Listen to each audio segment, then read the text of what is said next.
Folks, Black Star Network is here. Hold no punches! I'm real revolutionary right now. Black power. Support this man, Black media. He makes sure that our stories are told. Thank you for being the voice of Black America, Roland. Stay black. I love y'all. All momentum we have now, we have to keep this going. The video looks phenomenal. See, this difference between Black Star Network and Black-owned media and something like CNN. You can't be Black-owned media and be scared. It's time to be smart. Bring your eyeballs home. You dig?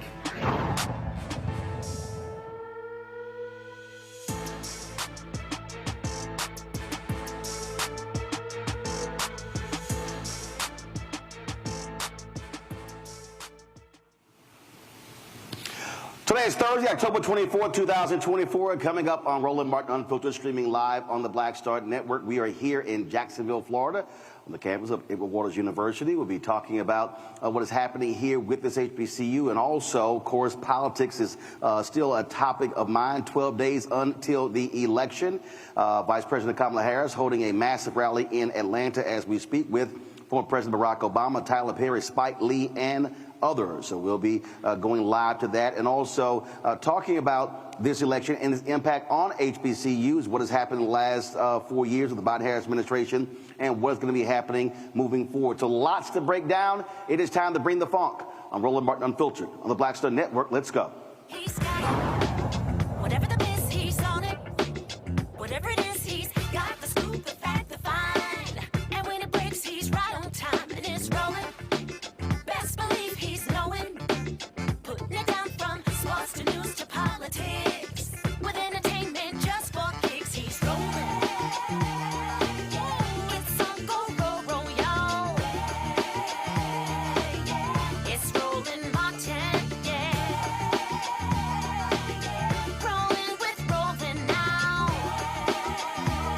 He's funk, he's fresh, he's real, the best, you know he's Roland Martin now.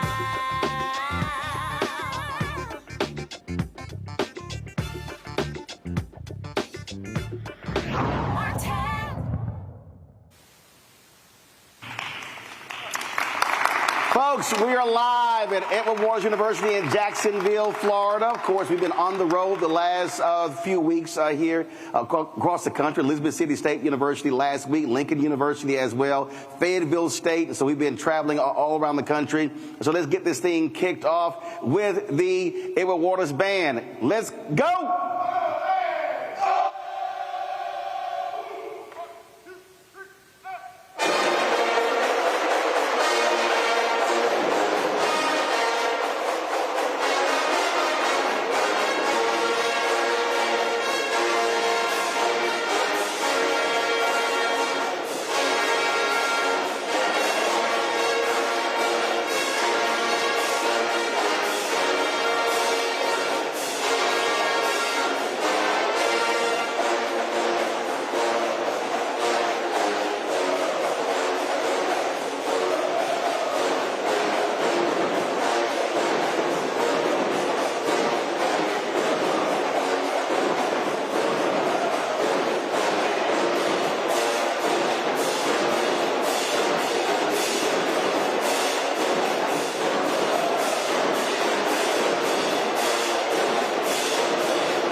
marching band.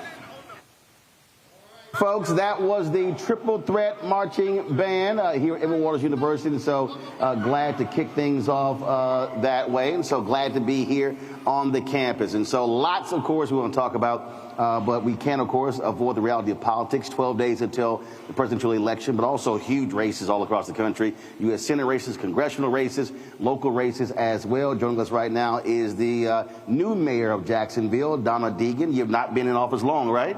About a year and a few months. Oh, yeah. So, yeah, you real brand new. So some days it feels like much longer. I understand. So first and foremost, this used to be a battleground state. It's gone increasingly red. You got a new party chair, Nikki Fried. I've had her on the show numerous times. Are you seeing excitement in this state, in this city, with this presidential election? Give us a sense of the landscape. Well, absolutely. I think you've seen the number, not only the number of contributions that have come out of this state, but also just the number of volunteers who have signed up to help work. And I think people are very, very excited. I can tell you Vice President Harris has been here a couple times before she received the nomination this past year. And literally, we couldn't find a room big enough to put her in. We had to find an overflow. I mean, people were very excited about her before she was ever the candidate. So I think there's a lot of excitement, especially here in Jacksonville. But it takes a lot to rebuild a party. In the last few elections, it's been real rough for Democrats in this state, and you don't rebuild it in 1 year or two. And so what do you think it takes to make Florida, again, a competitive state nationally? Well, look, I'm not one of those people that gives up hope on Florida. I think that we are a competitive state. I think there are a lot of people that say that Florida is not in play, and perhaps it is or isn't. But I'll say that I think it is more in play than it has been. I think especially here in Jacksonville, I think we are a purple city. And people here, when I was elected, really responded to a message of, and I'm a Democrat, responded to a message of let's stop the vitriol and the ugliness and change our politics. My entire campaign was based on unity. And I think what you've seen around the state of Florida, the Democrats who have won these individual House races have been Democrats who have run on that message of this chaotic, crazy, ugly politics that we are perpetrating on our people has to stop. We've got to find a way to work together and get things done. And there have been a lot of successes for Democrats in those races. So I'm not one of those people who's writing off the state. I do think we have some work to do.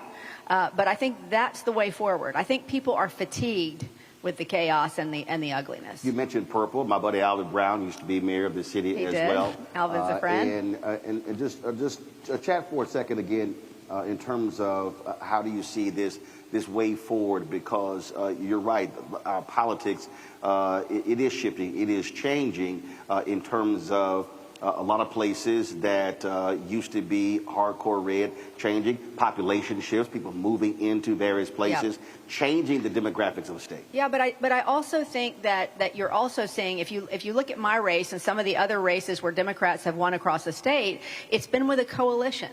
It's not just with Democrats, it's with Republicans who want something different.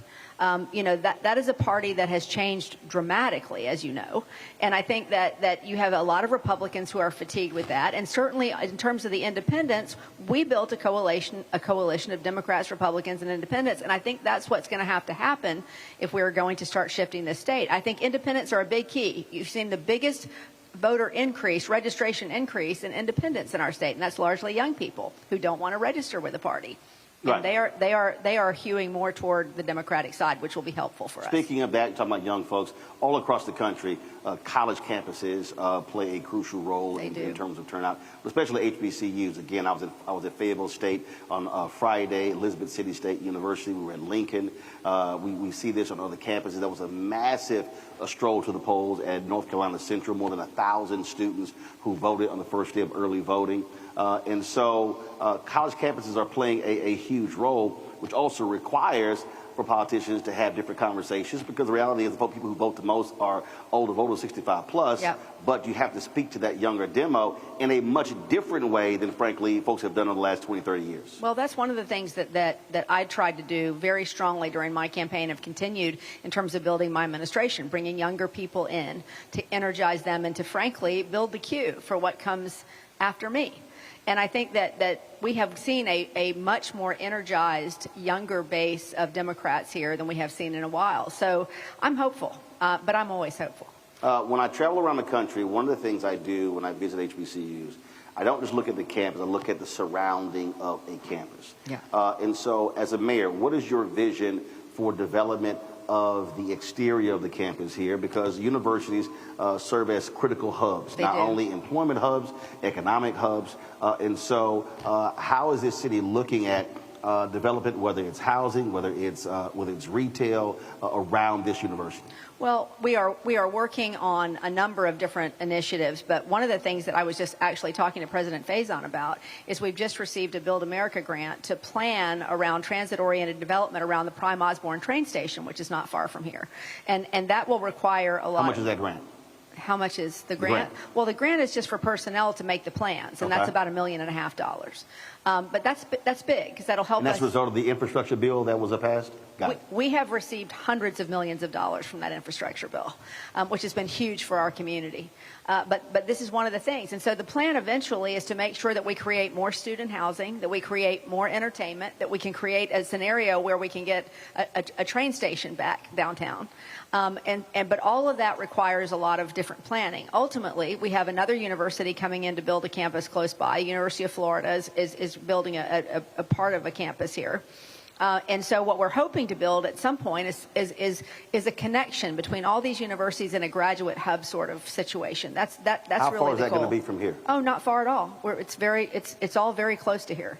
But at the same time, we're working with neighborhoods close by the campus in terms of a lot more affordable housing and initiatives for infrastructure that's been neglected for many, many years. Mm-hmm. It's one of the things that I ran on. You know, when we consolidated this city many, many years ago, we made a lot of promises to areas of town like this, and we didn't keep any of them.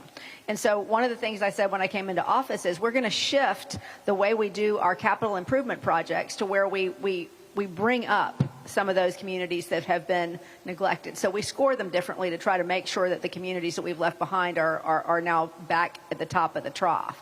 And that's really what we focused on heavily in terms of things like affordable housing and roads and sidewalks and infrastructure. So how do you ensure gentrification doesn't happen? Because when you talk about if University of Florida comes in, if you see this university expanding, we know how developers think, and then all of a sudden they come in, and then home prices go up, valuations go up, and then people are then priced out. And so in this area here, have you studied how many, in terms of the number of people are renting versus owning, to ensure that that doesn't happen? Because we've seen it in other places. Well, I think the way that you do that is you bring the community into the conversation. And one of the things that we've done is we've met with a lot of community organizations. Elder Harris, who has a large church in this community, has some great plans in terms of building housing and other things that will be helpful. So I think what you do is you make sure that you bring the community in, and that's what we've done with everything we've done. In fact, we have a huge development called the Emerald Trail that's going to be coming close to here. And one of the things that we've done is made sure that we have worked with the folks that are doing that to bring in the community in every single link of that. It surrounds the entire city, but everybody has a part in deciding what needs to be developed and how is it going to be developed and how do we avoid gentrification in that process. That's part of everything that we're looking at right now. All right. Well, Mayor Deegan, we certainly appreciate it. Thanks for joining us. So great to see you. Thank you for being here. All right, folks, got to go to a break. We come back. We're going to chat with our political panel. We got lots of other conversations we're talking about. We'll be right back on Roland Martin Unfiltered on the Black Star Network, live at Edward Waters University here in Jacksonville, Florida. There you go. I appreciate it. Thank you. Thank you. Bob and I both voted for Donald Trump. I voted for him twice. I won't vote for him again. January 6th was a wake-up call for me. Donald Trump divides people. We've already seen what he has to bring. He didn't do anything to help us.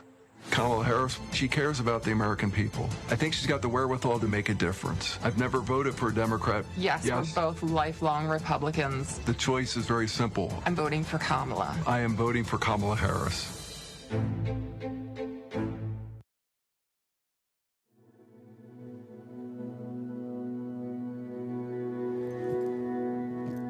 Her blanket.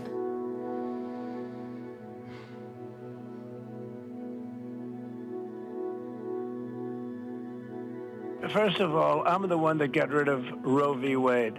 Do you believe in punishment for abortion? There has to be some form of punishment. For the woman? Yeah, there has to be some form. Women will be happy, healthy, confident, and free. You will no longer be thinking about abortion. So all they talk about abortion. You will no longer be abandoned, lonely, or scared. You will no longer have anxiety. You will be protected, and I will be your protector.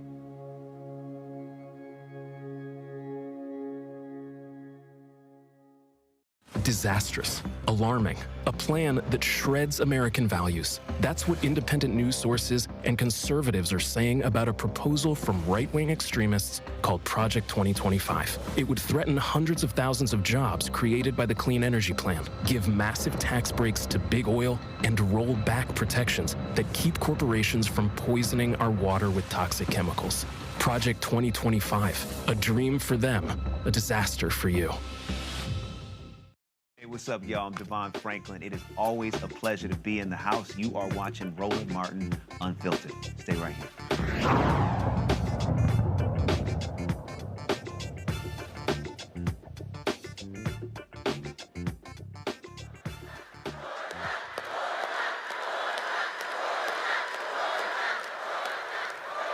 Folks, this is a live look at the massive rally in Atlanta, Georgia, for Vice President Kamala Harris. That's Senator John Ossoff on stage. Earlier, Sam Jackson, Spike Lee spoke, and Tyler Perry will be speaking as well. President Barack Obama will be at this rally as well. Vice President Harris is recording an interview with Shannon Sharp with Club Shay Shay, which will air on Monday. And so we have a live stream of that actually happening as we speak. And so you can see that on the Black Star Network app or YouTube channel as well. We're back here at Edward Waters University in Jacksonville, Florida. Let me introduce our next panel for a conversation. Tracy Davis, Florida State Senator, Dr. Rahman Johnson, Councilman here in Jacksonville, and Dr. Aaron Gilliam, Associate Provost for Academic Affairs for Student Success and Strategic Initiatives. Jesus, how long is your title? My God, it's a double-sided business card. All right, y'all pick the microphones up. Jesus, I'm just saying. This is Wheel of Fortune. We're going to use all the letters of the alphabet. All right, let's get into it. So y'all heard me ask the mayor in terms of about development outside, and the reason I think that's important because, unfortunately, again, this is probably, if you save 107 HBCUs, I believe this is the 60th that I've been to, and so. I only wear gear places I go. So the other schools, the other 47, I don't wear their stuff unless I come to campus. And the thing so that's how I sort of look at. I want to look at apartment complexes. I want to look at restaurants. I want to look at businesses because the development on the outside also plays a part in university recruitment. And so, Councilman, I'll start with you. Talk about that because the mayor talked about, communities being left behind for so long. That is an important conversation that needs to be had when you talk about how do you grow HBCUs. Well, Brother Roland, first of all, thank you for being here in Jacksonville. We appreciate it, even though you're a good Alpha man. This good Kappa man is happy to have you on the campus. I just got to throw it out there. We don't mind. It's all love. We don't mind these little youth groups. It's all love. It's all love. I mean, everybody couldn't get in. There he go. What? No, you started it. I did. See, and I didn't bring it up. I can take it. I didn't bring it up. But remember, when you walked up, you should have told me that because y'all should always kiss the ring. Oh, here we go. Here we go. Matter of fact, and I wore 2 alpha rings for you to kiss. You kiss the left hand or the right hand.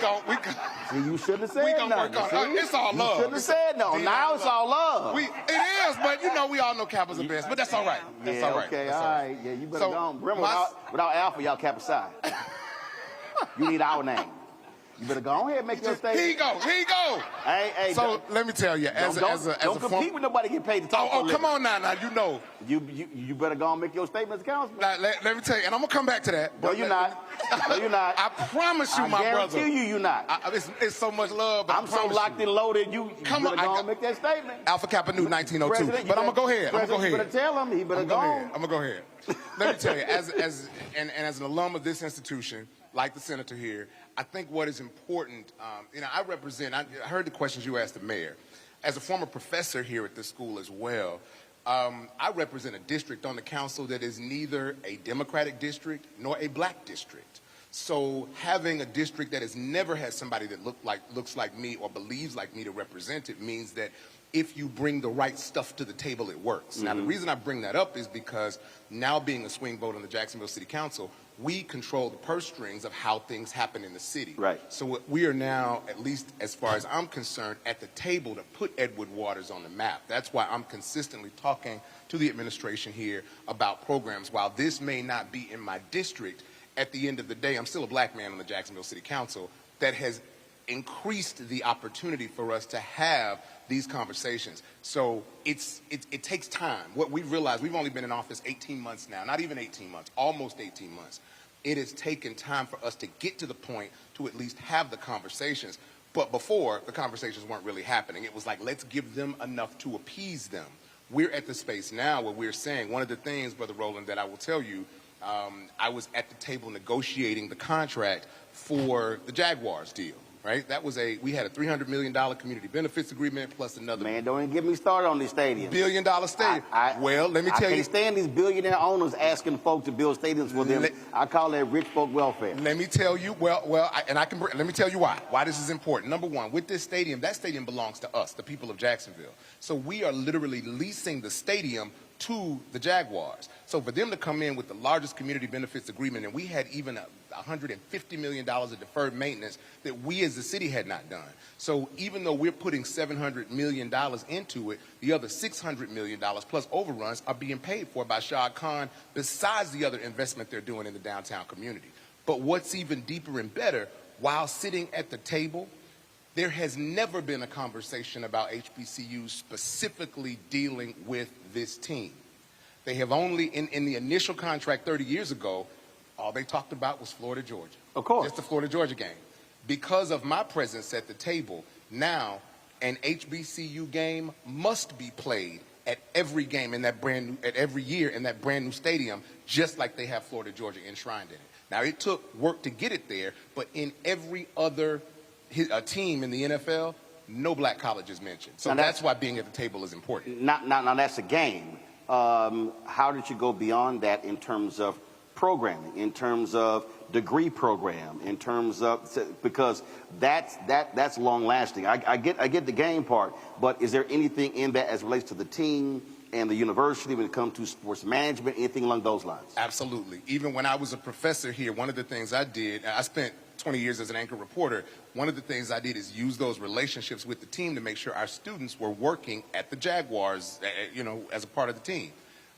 And those students are now not only working in media, but doing other things outside of media that they started with in that respect. But now that we have this game being played, that community benefits agreement includes additional workforce development dollars, which are going to directly impact and affect Edward Waters. So yeah, the funds are already not just put there, but we wanted to be a game to be played there so that the Edward Waters and whatever school, whatever HBCUs are there, can receive the financial benefits. And it's happening. Senator Davis, this is a private school, not a public. And so what role does the state play in helping this university grow when you have public HBCUs? Oh, I'm so glad you asked because I'm an alum as well. So this has always been my priority, Edward Waters College. So since I was elected in 2016. And they're going to cuss you out because it's no longer Edward Waters College. Did I say that? Yes, you just did. Did I say that? And my people looking at me like, what did she just say? Right. I'm just saying. I'm just letting you know. University. Let me correct myself. Okay. Thank you for stopping me. Edward Waters University. My folks hear me? Y'all hear me? Because they didn't respond, they're going to be like, I know she did not just say college. Well, that's like somebody at Hampton still saying institute. Stop. Don't start. There is a little age difference between me and this young man, so I just say that right there. But when we're talking about the dollars and cents coming from the state, I have to say that has always been my priority, being an alum from this school. And so since I was elected in 2016, we have brought millions of dollars back, because that's my job, to bring the dollars back to Edward Waters University. And so in 2000... Millions in what way? Say it again. Millions in what way? Millions of dollars to this school for them to do what they need to do as far as programming, building of the community, what they're going to do around the community. Millions of dollars of what this school needs. There will be put in the hand of the president and his cabinet for them to determine what they need to do.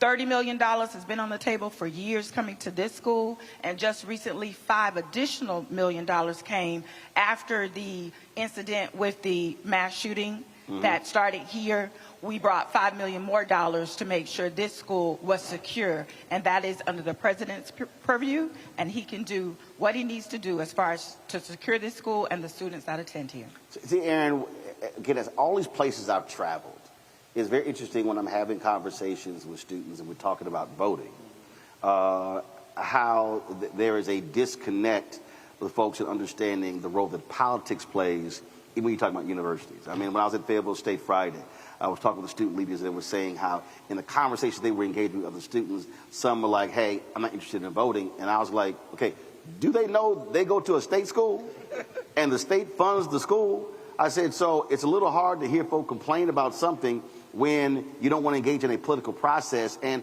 what I am constantly trying to explain to folk, whether they are young, middle-aged, or older, is that you cannot act like politics does not play a role in anything in this country. It actually does. Whether you're talking about getting speed bumps, whether you're talking about getting a red light, whether you're talking about zoning, government plays a role in all of that. And so how is that being conveyed to students here to understand that they can't check out of a political process but then want certain things without realizing that government plays a role in that? That's a good question. Thank you. I know it's a good question. No, it was great. It was a great question. Now, don't come for me. I'm a lady of Alpha Kappa Alpha Sorority Incorporated, so be on my side. But no, we have one of the big things, one of the best parts about being a part of a historically black college, they are the jewels of our community. And so when we think about educating our children, making sure that their faculty look like them, their professors look like them, that is one of the important parts of politics. We get to have these conversations that necessarily you don't get to have at PWI settings or in white settings. I'll say it. All right? Yeah, so, we just go right to the point. We don't use acronyms. We say white. Okay, so in white settings, we don't get to have that. But at historically black college, I can say, hey, I can't tell you who to vote for, but you got to vote. And, okay, maybe we're not having Bloody Sunday, but voter suppression still exists in this country. Voter suppression exists through white supremacy, gerrymandering, redlining. We can talk about it on all fronts, voting ID. And we talk about those things, but our students have to be aware of that those are the things that's going on. That's what they're trying to prevent you from doing. And just creating this divide of black America. This is a time when we come together. There is no black man against against black woman. We are coming together to vote for an agenda that we need to see, that we need to progress with. Absolutely. Well, and I'm sitting here because I'm thinking about, again, when we talk about politics, because, let's see here. Let me pull up, how much did y'all get in COVID money? $22.8 million. So this is the actual, so I keep the spreadsheet from the Department of Education because it's always amazing to me when I have these discussions with the folk and we talk about $17 billion from this administration, and then folks are like, well, I ain't never seen it. And I'm going, and I have to explain to them, there are a number of HBCUs that would not have survived were it not for the $6.5 billion specifically in COVID money, especially when it came to the $1.2 billion in relief in terms of for buildings. And again, that's one of those things where that's politics. That doesn't happen if political leaders don't actually make that choice. So in terms of moving forward, what do you see this community needing? Not just the university, but also the surrounding area to make sure the university thrives and the surrounding area thrives. What do you see as that vision? And is there a city, state, public-private partnership that's looking at how do you actually redevelop this entire area in a 1 to 3 mile radius? That's a great one. So as far as how do we see it moving forward, I think the school and the community is all in one. You can't separate it. So the dollars and cents that we're bringing back on the state level is also dollars and cents that we're bringing back to this community. We're bringing it back to the Edward Waters University. And Edward Waters university, like the mayor said, then spills out into the community. So it's all in one, in my mind. And so my councilman may say something different, but there's a handshake there. You can't do one without the other. So when the money comes back, regardless of what level it's on, to this HBCU, it is to improve and better the surrounding community. It's a handshake. Councilman, when the mayor mentioned this new university close by, of course, red flags immediately went off in my head. Because again, I know how resources are allocated. So how are y'all making sure that the council is not bending over backwards for the University of Florida and ignoring what's already been here? Well, as a minority voice on the council, let me tell you, I am still going to be... As a black voice on the council. And when I say minority, I mean a minority of... And when I... Not... In terms of voting. I don't mean in terms of voting. In terms of our voting numbers, and there's only a few black folk, but as a minority of the caucus that we have developed, because we have a legislative council. We have 19 members on our city council, so it is a... Damn, that's a big city council. What y'all got 19 people for? 19 folk. We ain't got 19 in Houston.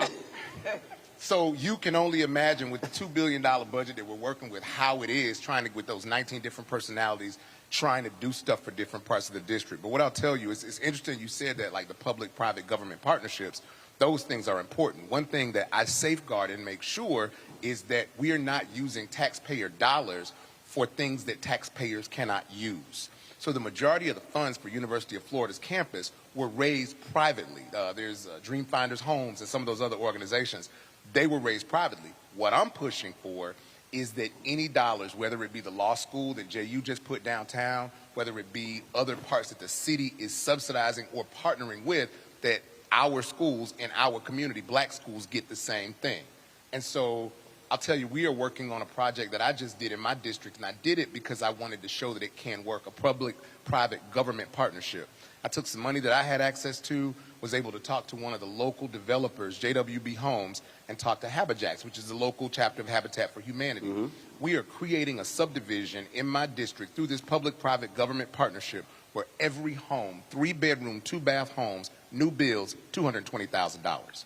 You won't find that anywhere in this state. The reason that I put that on the ground is so that we can have a paradigm for what to work with. What I'm believing, and there's one of the developers that I'm working closely with who is a black developer, is doing the same thing in an area called Durkeeville, not far from here. While it's not as big as the development in my community, we're able to put those things on the ground so that we can say, here is the paradigm. All we got to do is add water and stir. Tracy, last question for you. Are you seeing, from your students, are you seeing, first of all, in terms of attending here, are majority from here, or are they from other parts of the state or out of the state? Most of our students are from Florida. And then when leaving here, are they staying locally, or are they moving to, going back home, moving to other parts of the state? Most of them are moving. They're leaving the city. But, you know, the goal is for them to stay in the community. We want them to be proud of their community, build up their community. And one thing about working for President Faison and the provost is that we're not going to let people siphon our talent, our black voices, our black intellect from our communities and take them someplace else. So we're working really hard with our strategic partnerships to make sure that the talent stays in this area and that EW sold into you, so sow back into this community. All right. Well, we certainly appreciate all of y'all being on the panel, including the captain. All right. Yo. Yeah, a little okay sign. I will never let this down. All right, no, never you let won't, this down. because you started it, but I ended it. All right, y'all. Got to go to a break. When we come back, more conversation here from Edward Waters University. Man, y'all can play during the break. I'll toss it to y'all. Come on, wake up. Wake up. Don't forget to support the work that we do. Join our Bring the Funk fan club. So your check and money order to P.O. Box 57196, Washington, D.C., 20037-0196. PayPal, R. Martin Unfiltered. Venmo is RM Unfiltered. Zelle, Roland at RolandSMartin.com. Roland at RolandMartinUnfiltered.com. And brothers, on Sunday, our Win with Black Men call in support of Vice President Kamala Harris. Former President Barack Obama will be on that call. And so we begin at 7 p.m. Eastern. QR code right there on the screen for you to register, or go to winwithblackmen.org. Band, take us to break.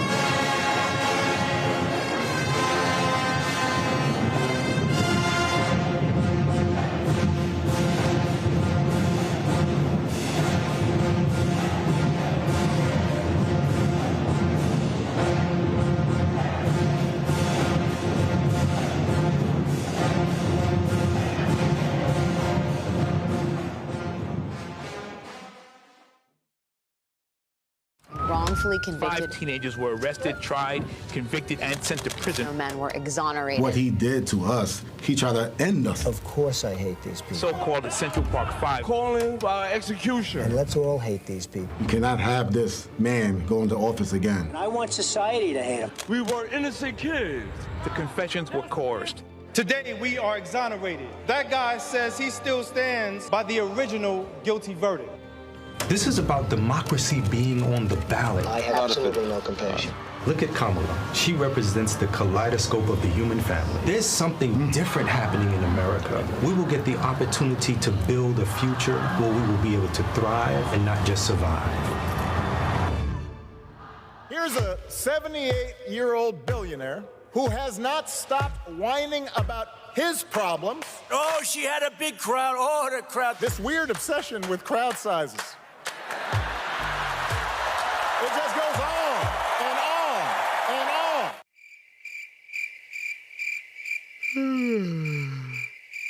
America's ready for a new chapter. We are ready for a President Kamala Harris. I'm Kamala Harris, and I approve this message.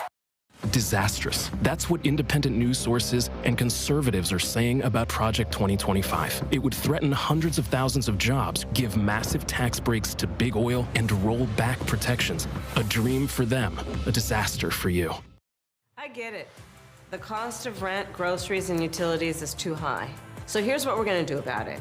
We will lower housing costs by building more homes and crack down on landlords who are charging too much. We will lower your food and grocery bills by going after price gougers who are keeping the cost of everyday goods too high. I'm Kamala Harris, and I approve this message because you work hard for your paycheck. You should get to keep more of it. As president, I'll make that my top priority. Hey, what's up? It's Tammy Roman. Hey, it's John Murray, the executive producer of the new Sherry Shepherd Talk Show. It's me, Sherry Shepherd, and you know what you're watching, Roland Martin Unfiltered.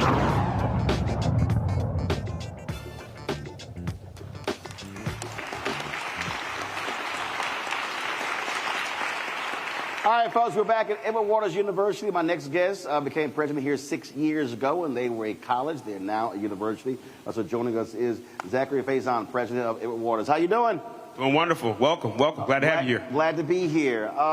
Let's talk about, one, you had to deal with, like a lot of presidents, deficits coming in. Walk us through dealing with that. And making sure you have full buy-in, not only from board, but also from student, faculty, and staff to understand the proper way for the university to move forward, to grow. Yeah, well, like you mentioned, I mean, that's not a unique problem. And so we had to really get our students, our faculty, our staff, our board, and this community all moving in the right direction. And so we were very fortunate to be able to do that. You mentioned deficits. We had run some deficits for almost a decade. And so we knew as a small private that the key to really turning around those fortunes most quickly is an increasing enrollment. And so we made some really strategic and very deliberate efforts to grow our enrollment. So what was the enrollment when you arrived? The prior 5 years have been an average about 880 students. Gotcha. And so we're at almost 1,200 students. We're the fastest growing HBCU in this state, fastest growing college university in this city. Now, what is your capacity? So I'm glad you asked that. We are at capacity. And so one of the things that you were talking about earlier was really resonating with me in terms of public-private partnerships, in terms of growing this institution and how that can impact this Newtown community. This past year, Roland, I turned away almost 200 students. Why? Because I don't have housing. I don't have enough space. And so it really positions EWU in a very unique way. Most of our HBCUs, as you know, are really struggling for enrollment. This institution's enrollment is skyrocketing, and I'm calling on city leadership and others to partner with us. Well, what's interesting that because what you laid out, listen, you had issues at Tennessee State, Florida A&M, Texas Southern, many schools for that very reason. And it was interesting in Tennessee, you had these, white Republican legislators who were complaining because they had to go out and get hotel rooms, but the University of Tennessee had to do the exact same thing. Right. And so that's actually a good problem. And so in terms of your 5-year plan, what is that in terms of, are you looking at additional dormer space? Are you looking at, developing apartments around the area? Because if you turn away 200 folks, that's a huge number. That's right.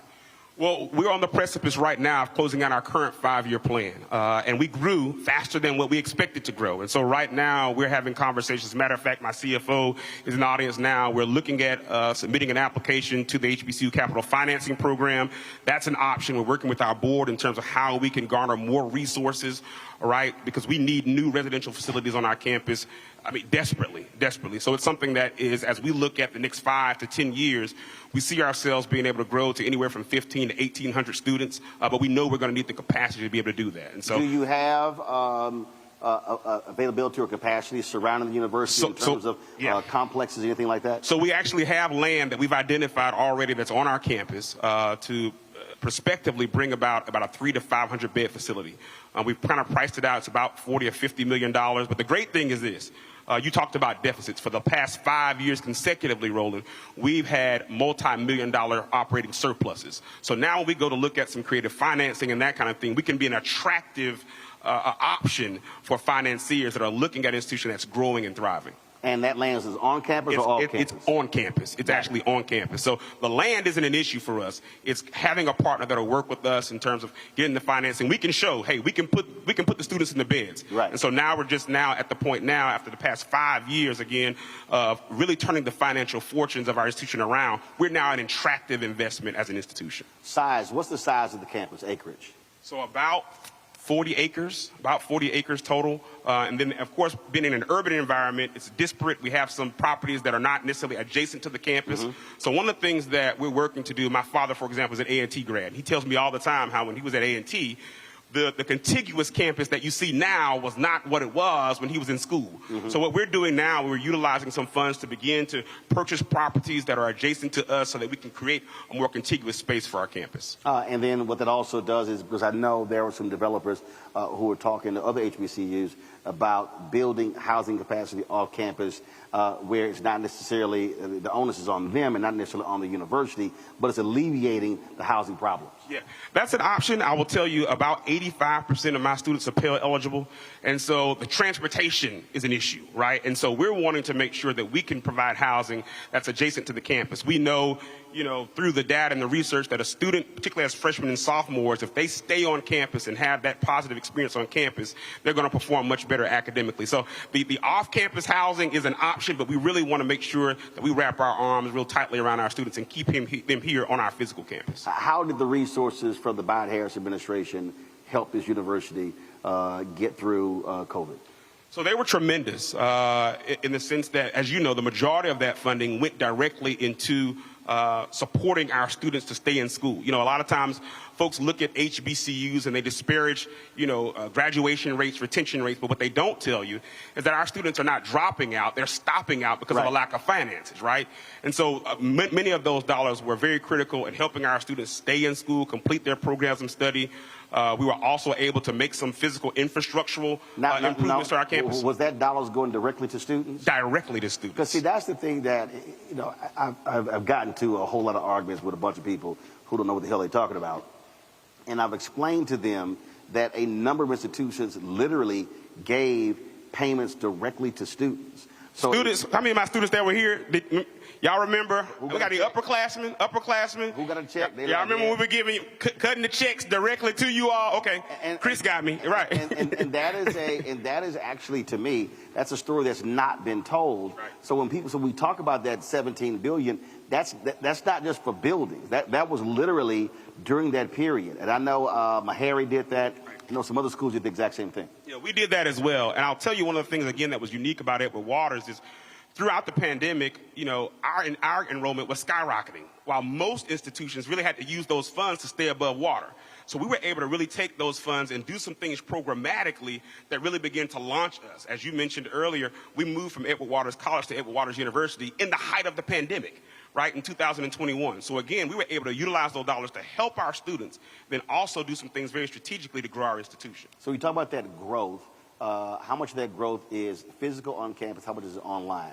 When I was chatting with Van Newkirk Sr. when he was at Fisk, he Van talked well. about the growth they were having at Fisk online, and he was trying to explain to his board of trustees who were not listening. Well, they kept talking about trying to build more space on the campus. He said, no, we can take advantage of people who want to be Fisk students, but who economically can't necessarily leave their cities and come here. He said our growth can actually come from an online presence. Well, the majority of our growth really was a byproduct of the traditional student model in terms of those students actually coming to our campus. But I was having a conversation the other day with my vice president for enrollment management, and in the interim, given that we don't have the space, our growth now is going to take the form of online. We've moved actually all of our degree programs are now available online.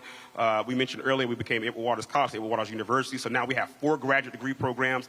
All 4 of them are online, a master's in cybersecurity, a master of public administration, a master of business administration, and a master of education policy and advocacy. And they are all 100% online and can be completed in as little as 12 months. And so we see our growth, our next really peak of growth through the online learning module. Do you have any partnerships and alliances with corporations as that's specific to degree programs?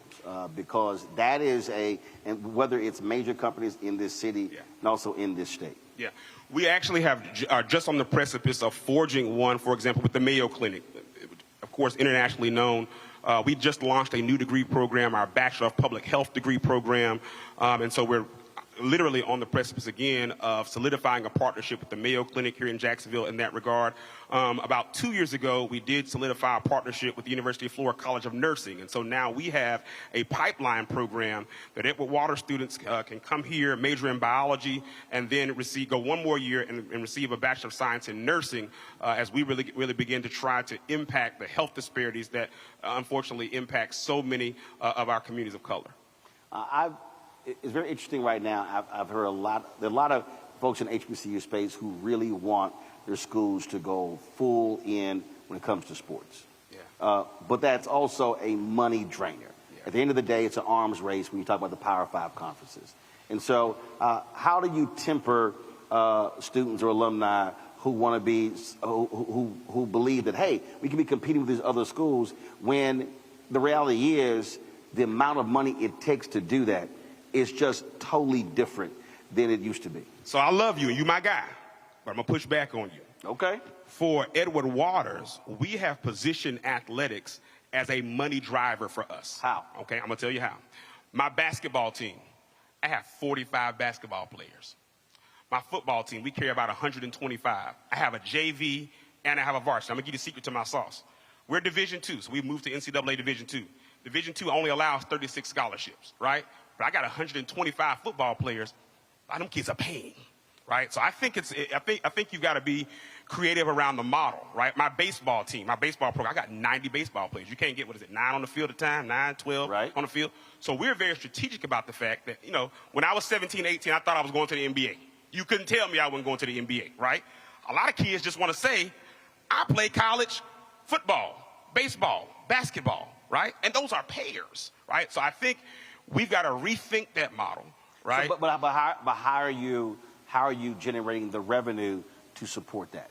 Tuition, right? All those students are payers, right? So they're not necessarily getting a full football scholarship. And so one of the things that we've done just in the last 6 months, we were members of the NAIA. We're now NCAA Division II. So we're in the same conference now with Tuskegee, Morehouse, Clark Atlanta. And for us to be associated with that brand meant a whole lot for an Edward Waters University, right? Because again, you're talking about now being on the tips of folks' tongues, being able to recruit and get into places that formerly didn't even know that we existed. So it really has been a boon for Edward Waters. And how are you getting your fan base to also understand that they have to also support that through actual spending? Because a number of athletic departments, whether they're PWIs or HBCUs, run massive athletic department deficits. Absolutely. I'm with you when you're right. So we've got some work to do there. That move to NCAA Division II, we've got our alums and we've got folks and have got to get on board in supporting us because the institution can only do so much, as you know. So we have to have our external constituencies and stakeholders to partner with us if we want to continue that forward trajectory in terms of our athletic program. So when I asked earlier about your student population, what do you think is cap in terms of when you say this is where we can be comfortable in terms of numbers and sustaining that number over a period of years? I mentioned earlier about 15 to 1,800. I think that's a really strong number for us as an institution. Again, we're in the getting ready to establish our new 10-year strategic plan, and that's going to be our goal. Through a mix of online, some additional traditional spaces on campus as well, we think we can get there. All right, then. Well, we certainly appreciate it. Absolutely. Thanks a bunch and good luck. Thank you. All right, then. Folks, got to go to a break. Let's go live to Atlanta. Bruce Springsteen is on stage right now at the Vice President Kamala Harris rally there in Atlanta, Georgia. Bruce, take us to break. Gamblers, yeah, this train carries lost souls. I said, now this train, dreams will not be thwarted on this train. Faith will be rewarded on this train. Hear the steel wheels singing on this train, the bells of freedom ringing.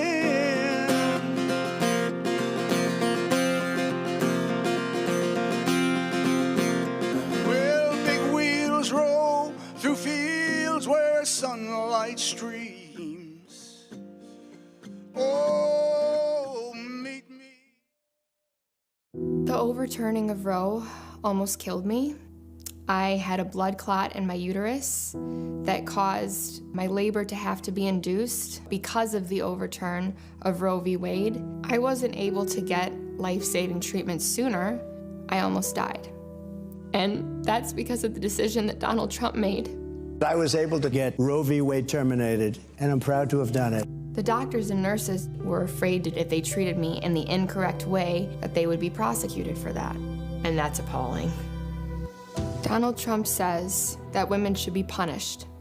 Do you believe in punishment for abortion? There has to be some form of punishment. For the woman? Yeah. I believe that women should have reproductive freedom to make the choices about their own bodies. 4 more years of Donald Trump means that women's rights will continue to be taken away one by one by one by one. This has to stop because women are dying. I'm Kamala Harris, and I approve this message.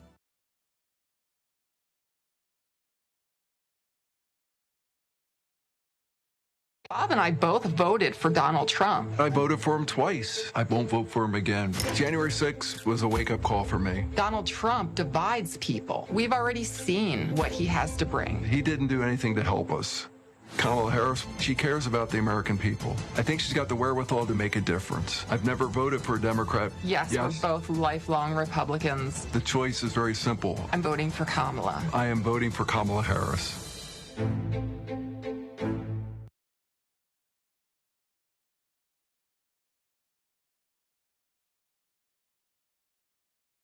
Hey, what's up, y'all? I'm Devon Franklin. It is always a pleasure to be in the house. You are watching Roland Martin Unfiltered. Stay right here.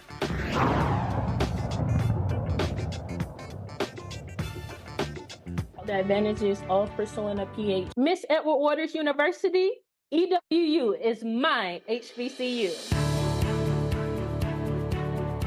Greetings, I am Brianna Pendergrass, a second-year cell and molecular biology and biochemistry PhD student at Brown University and a proud alum of Edward Waters University. And currently I'm in my lab, the Dawson Lab at Brown, where we do ovarian cancer research and study chemo-resistant cell populations. It is a very empowering feeling, knowing that the field is very underrepresented in Black women, and then knowing that you can be a part of the change in order to advance the amount of women that are in this field. And then I would say, as a token or for future generation of Black women in STEM, I would say let that same empowerment motivate you. It can be very easy to deter you away from the field just because you know there aren't a lot of people that look like you. So instead, let it be a very motivating factor.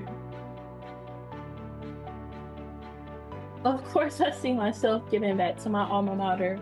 I'm already doing so now.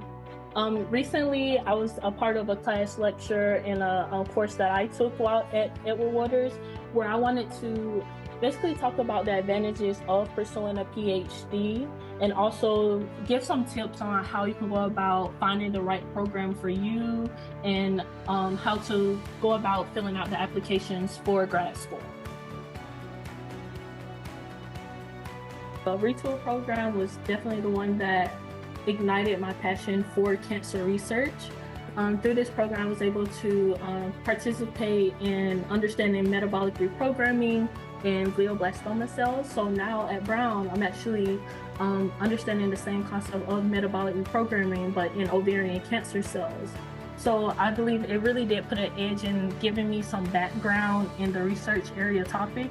And then also being able to apply to this program, I was able to gather application materials that I needed for graduate school.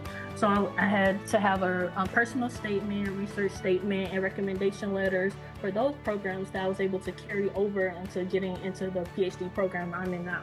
From the Dawson Lab at Brown University, I'm giving my Tiger family 2 claps and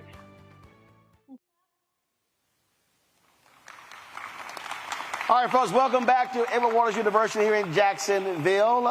Joining me right now is Jordan Weeks, Miss EWU, Christopher Wright, who is Mr. EWU, also senior. Nyla Blair, president of Alpha Kappa Alpha Sorority Incorporated, and Robert Thomas, also a recent graduate. How we doing? Good, how are you? All good. So first of all, let's start this way. Lots of discussion on many of these campuses regarding this election that's going on. So give me a sense of the conversations that y'all have been having on campus. Are folks interested? Are they motivated? What are they talking about? Anybody can start. Well, over the summer, my main initiative was getting students registered to vote for the upcoming election. With getting them registered, I was able to have personal conversations with them as to see how did they feel about the upcoming election. And the number one thing that I've seen that we had to target was trying to figure out how our generation, how to tell them that our generation fits into the conversation of voting. When I was telling them about registration and voting and everything like that, they were trying to understand how do they fit in the conversation, does their vote actually matter? So we had to sit there and have conversation, historical context to show our generation, yes, your vote does matter, that it has always mattered, that reason why we get so much pushback is because it matters. Well, the thing that, I mean, again, I've had that conversation as well, and what I often tell people is, you complain about a lot of stuff, you a part of this thing. Yeah. So it's a little hard. So when people hit me with, I don't know if my vote matters, I'm like, what are you talking about?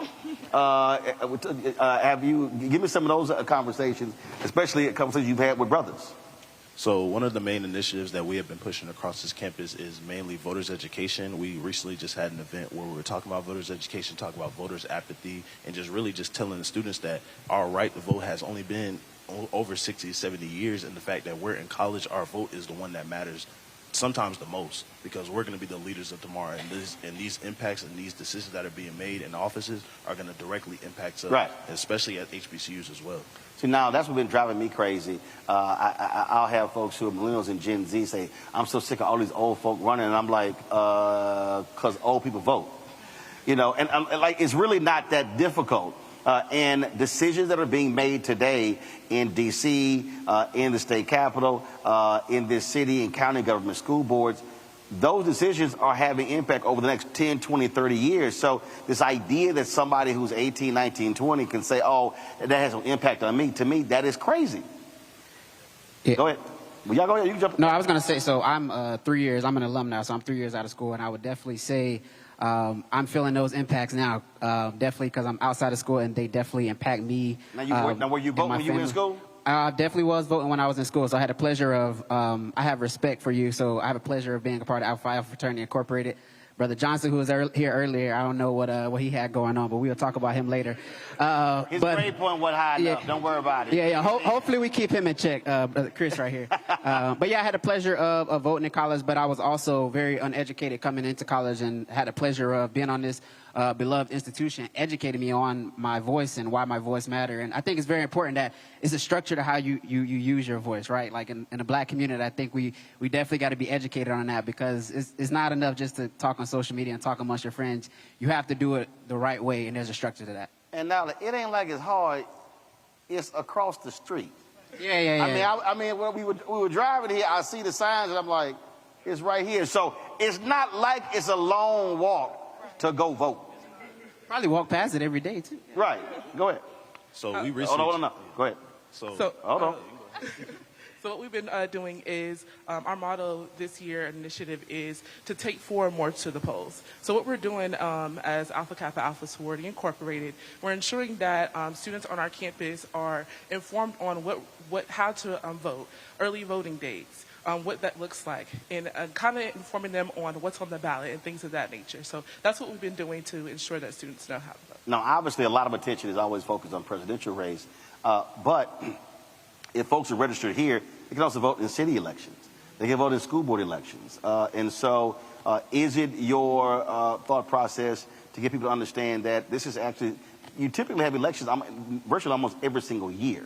And so how do you want to create this sort of this ongoing effort? Because I keep saying that we spend so much energy trying to get folk organized and mobilized for a presidential election. Then when it's over, people are like, okay, I can go back to doing what I'm doing, as opposed to, no, what's the next one? Anybody?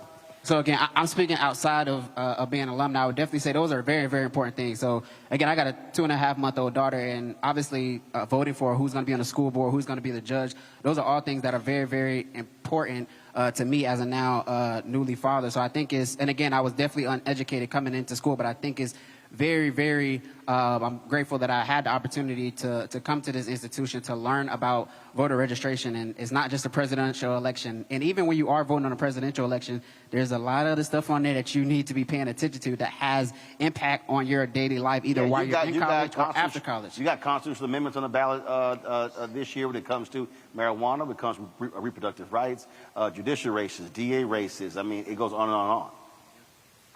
To your point, I think for us to fix that gap is to continue the conversation and to outreach.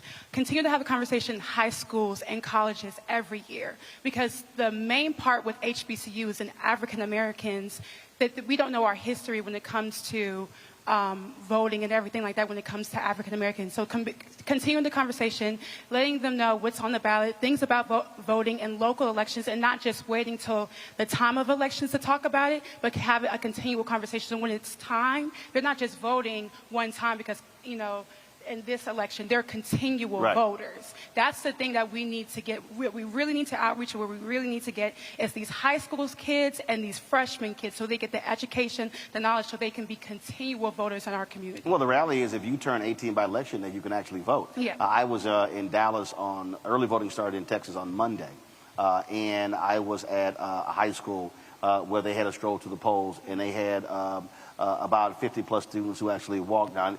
Their walk was a hell of a lot longer than y'all's. It was a lot longer than y'all's. But again, you know, a lot of high school students didn't realize that they come of age, they can actually vote in this election. And the thing, again, when we talk about that process, it is ongoing. And it has to be. And it is just bothersome to me when I look at numbers. So you take Detroit, for example. If Detroit, the reality is this here, if Detroit hits 51% turnout, it's a cakewalk for the vice president. What I keep saying to African Americans all across the country, we should be trying to hit 70% of our numbers. If we hit 70%, we sweep elections, because that's a huge. We talk about 50% to 70%. That's a huge number of people, and it's just trying to get people to understand that the power is literally sitting there. It's just untapped. Go ahead. So definitely to your point, just basically in the black community, I think to basically what you said is that we got to take back our power and make sure that we do go vote, because in the past elections there have been a decrease in voting, especially in the black community, and we need to make sure that we're actually getting out and going to the polls, so we make sure that we're taking our power back, not in just this election but the elections to come. I think also part of this is getting folk to understand that you don't vote for personalities, you vote for policies. And then when you lay these things on the table, I mean, it's very clear. It's funny. I was seeing this clip.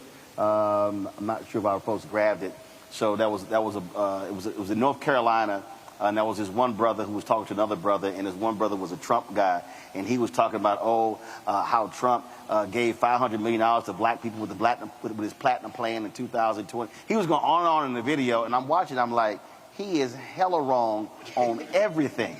You know, and I'm sitting there watching it, and I'm like, lie, lie, lie, lie, lie, lie.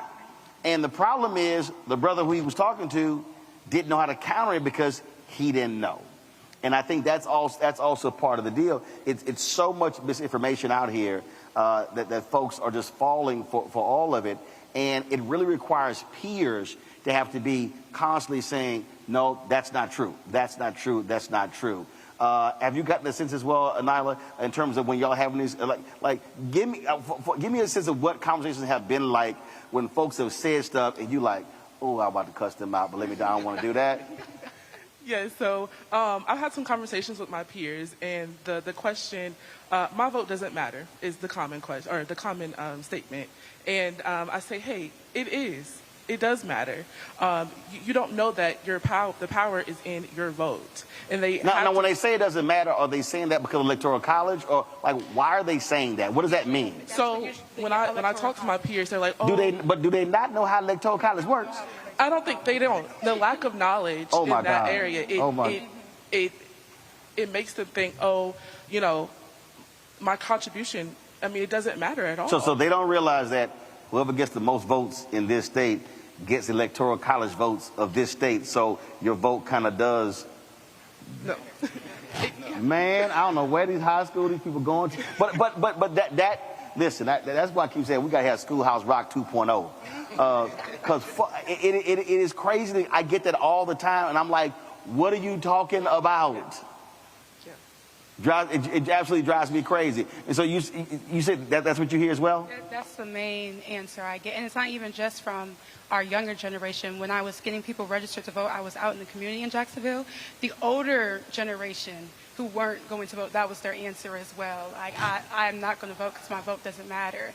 And so I always bring it back. I always tie it back into the Reconstruction era when African Americans were integrated into society, where we held over 2,000 elected positions in office. So we've always had the want to vote and everything like that. So we have historical context, in fact, that actually it really does matter. And I told them, I said, just as much money as they're putting in for me to get you registered to vote is just as much money as they're putting in to make sure that you do not vote. Mm-hmm. I say, if it did not have any power, why would they do that? That doesn't even make any sense. They try real damn hard to stop it. You're right. It doesn't make any sense. Why would I put time, money, and energy in something that doesn't work? So I really pride myself. Yesterday we did a stroll to the polls. It was really beautiful seeing all of our students come in there and go and vote and everything. Like students who I've registered over the summer, when it actually goes through and they can actually vote here on campus and have their voices be heard, that is amazing to me. But it's the lack of education that's really getting this generation. So just social media, just looking at a story, you think that that's a fact. No, you need to do it yourself. Well, and the thing that jumps out as well, again, how you look at how votes happen, this is a voting block. I mean, again, if you take this university, if you take Florida A&M, you go to any of these cities, literally it's a block. At North Carolina A&T, the Republicans were so cold-blooded, they actually split the campus into 2 congressional districts. So A&T is the largest HBCU in the country, some 7,000 students. So if A&T was in 1 congressional district, they were sitting here going, if 50% of those folk vote, that's 3,500 votes. So they split the campus into 2 congressional districts. That ain't the case at University of North Carolina, Chapel Hill, or NC State. And so that was by design, so the students there could not have a direct impact on winning that 1 congressional district. That's the kind of games that are being played that folk don't quite understand, which also says that they're scared of that power. But to your point, if we don't actually use it, then it goes to waste.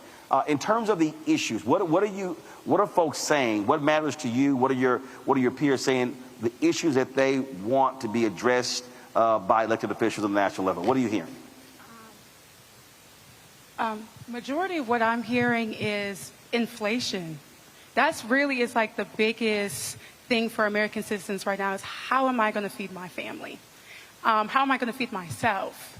I don't think, I'm going to be honest with you, like Americans who are not really in the political world, they're not really looking too deep into, yes, they're looking at abortion rights and everything like that, but not really looking too deep. Yeah, most of our folks, they're not this deep. They're not looking that deep. They ain't as deep as mustard on a hot dog. Right, They ain't that deep. but they're looking at how we feed our, so I think when they're looking at both candidates, I think that why they're kind of like overshadowing things that they're seeing is they're trying to figure out economically which president will actually put me in the ability to where I can live for the next 4 years. But do they understand that a president actually doesn't drive inflation?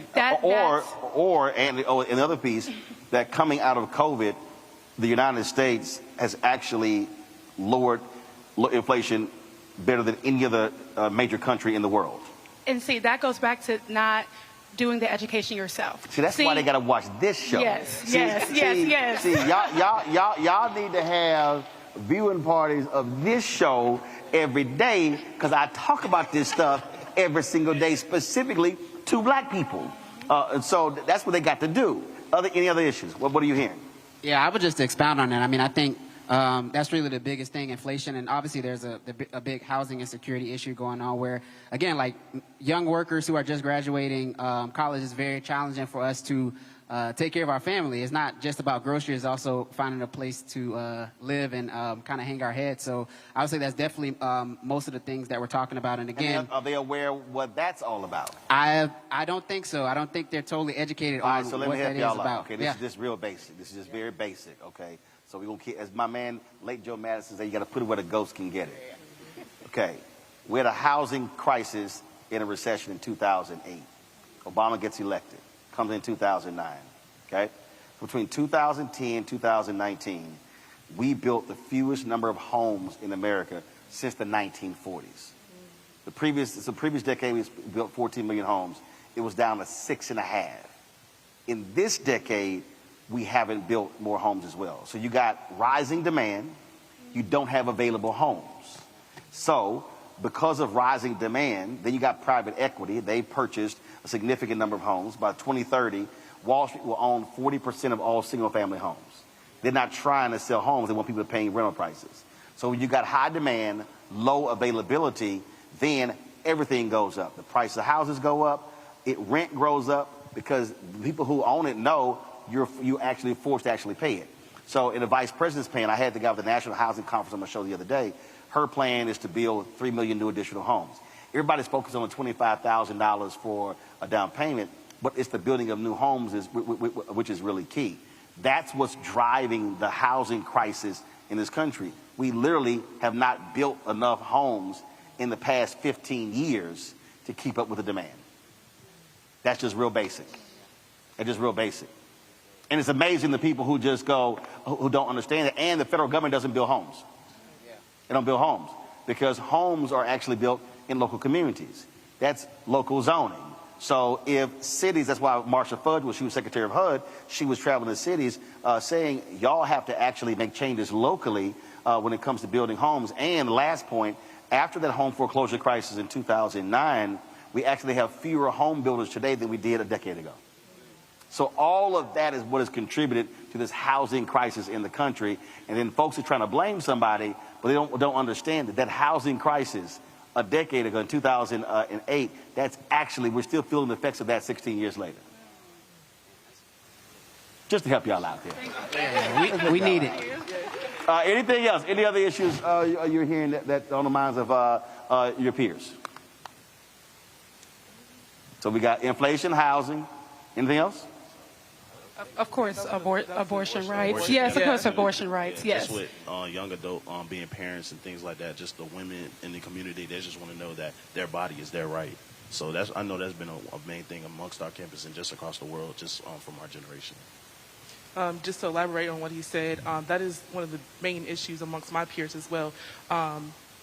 Just touching on the Amendment 4 saying that women will or will not have control of their bodies, and it's unfortunate that we even have to have this conversation. There's no other issue when we say, hey, when you go to the doctor or anything like that, like, someone is dictating like what, things like Okay. No, I'm listening. I'm shaking my head like that. I'm like, I got you.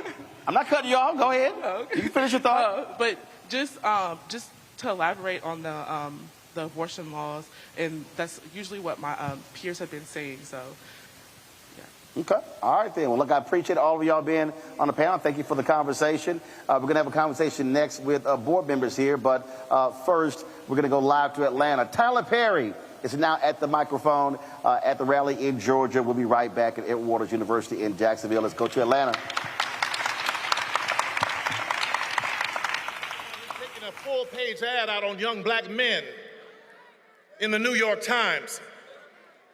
I found out about the birther lie.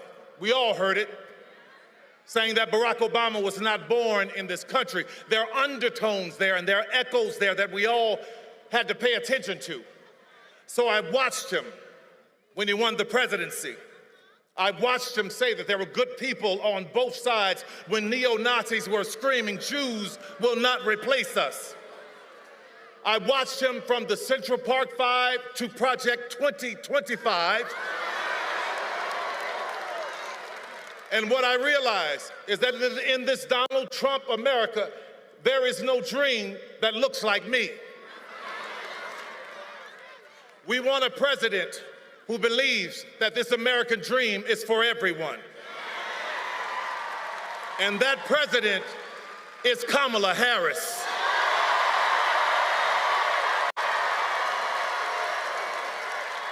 We want a president that understands, like I did in Georgia. When I came here, I didn't have anything, but I had a dream. So I worked, and against all odds, I worked my way to where I am now.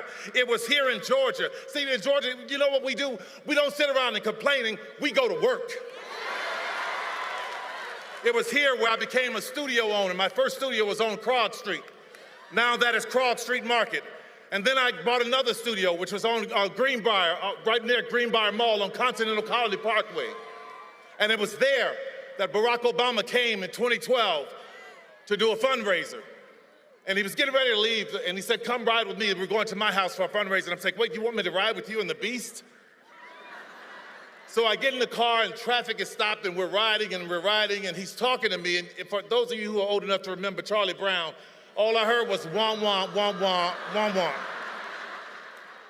I finally said, "I'm sorry, Mr. President, but I haven't heard a word you've said, because I'm in awe of this country. What a great country that you could become president of the United States." And he turned to me quick as a flash and he said, "Yes, but what a great country that you could become Tyler Perry." From that moment, I went and I bought a bigger studio. I bought Fort McPherson Army Base. Right now, where we hire thousands of people are coming through that doors. And I don't care what was stacked up against me. I don't care. I didn't pay attention to that. What I paid attention to was, how do I help somebody? I broke through that door, laid it down on its side, and let it become a ramp so that somebody else can get higher too. You want to hear something about an American dream? Fort McPherson was once a Confederate Army base, where there were Confederate soldiers trying to plot and plan on how to keep 3.9 million Negroes enslaved. Now that land is owned by me.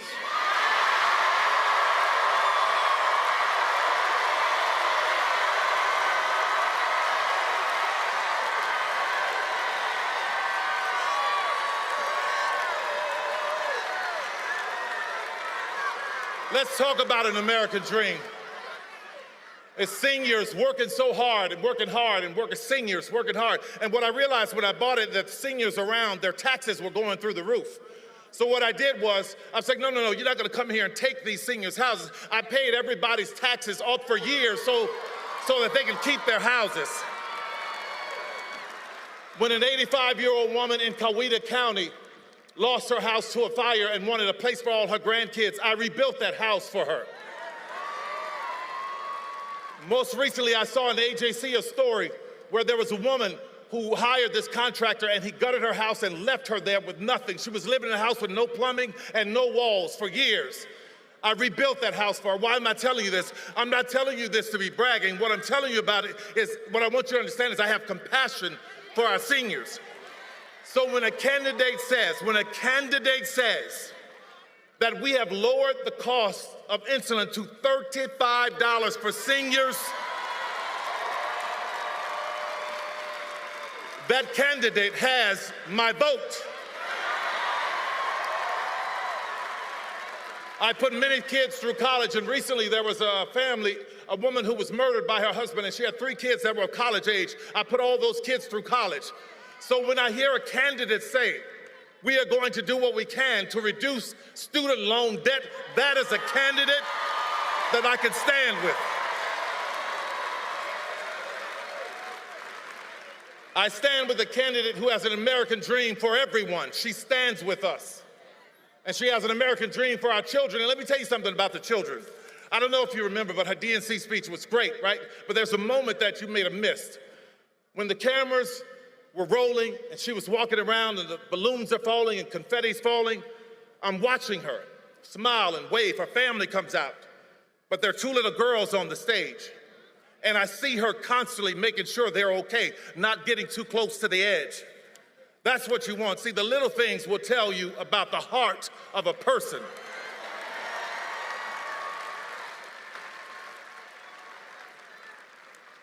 In that speech, she talked about how we have more in common than what separates us. So, Georgia, I want to put that to the test. I didn't have a father who gave me millions of dollars to start a business.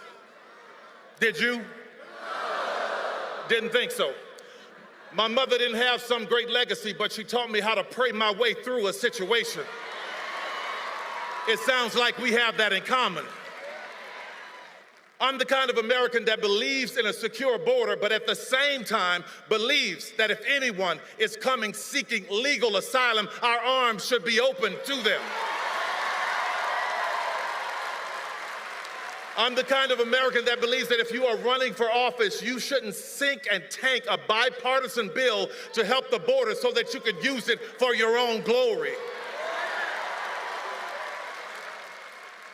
If you are like me, I worked my ass off to buy my first house and build my business and take care of my family.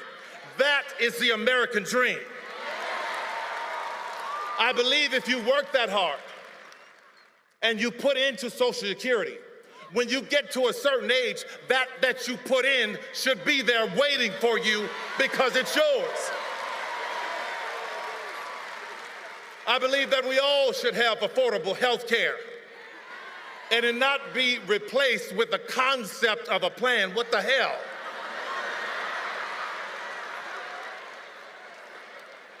I'm the kind of American that believes that no matter what your party, we ought to be able to sit down and have civil conversation so that we can work toward a solution, the same as I do with our governor, Brian Kemp.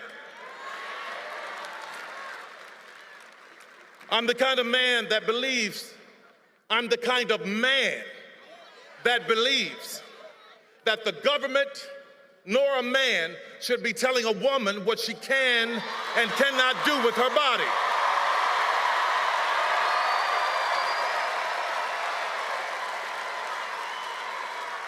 I'm the kind of American who believes that poll workers should do their civic duty without being harassed and threatened like Ruby Freeman and Shay Moss in Fulton County. And I am not the kind of American that glories in, enjoys, laughs at, or celebrates an 80-year-old man being hit with a hammer because his wife is in politics and you don't agree with her.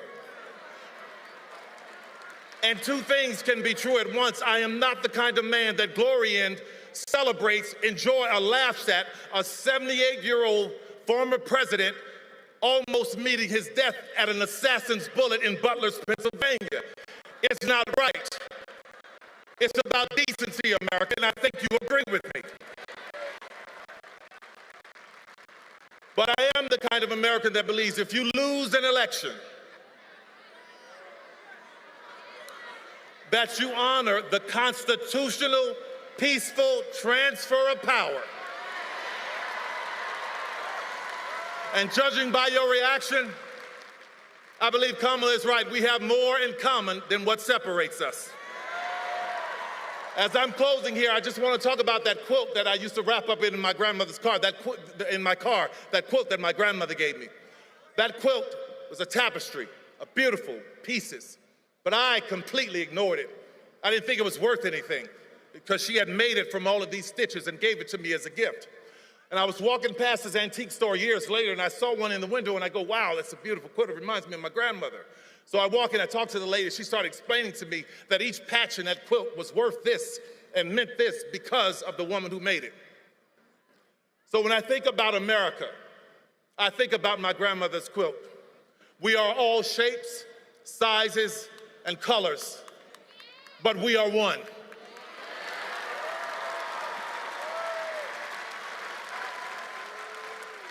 And it was so important for me to stand with a candidate who understands that we as America, we are a quilt. And I could never stand with a candidate who wants America to be a sheet.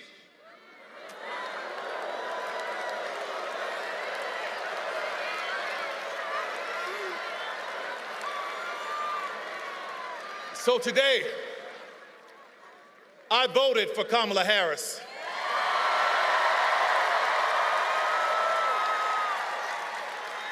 And Georgia, it was only about 11,400 votes that separated Trump and Biden. So every vote counts.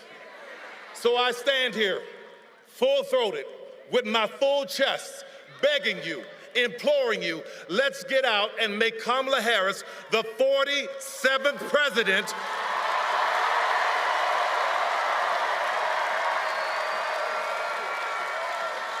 of the United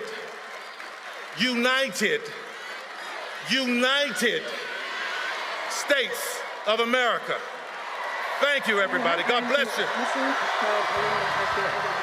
University, and I was also the valedictorian in the year 2022, and now I'm proudly pursuing my PhD at the University of Pennsylvania in immunology, and this has just been a very enriching experience so far, and I'm excited to continue.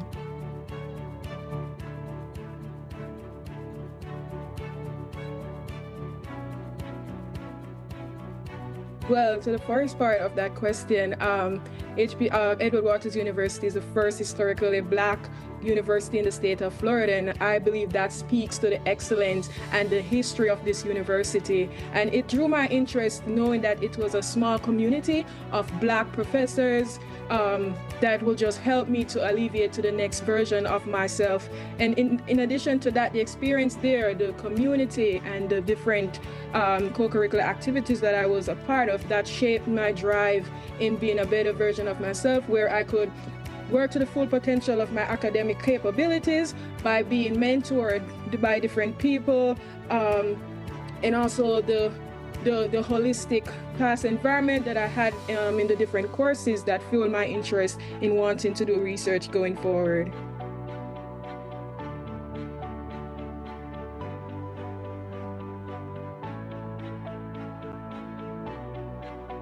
Yeah, so I'm very thankful. Like, my experience at Edward Waters University really shaped me for my journey towards pursuing my PhD at UPenn, and this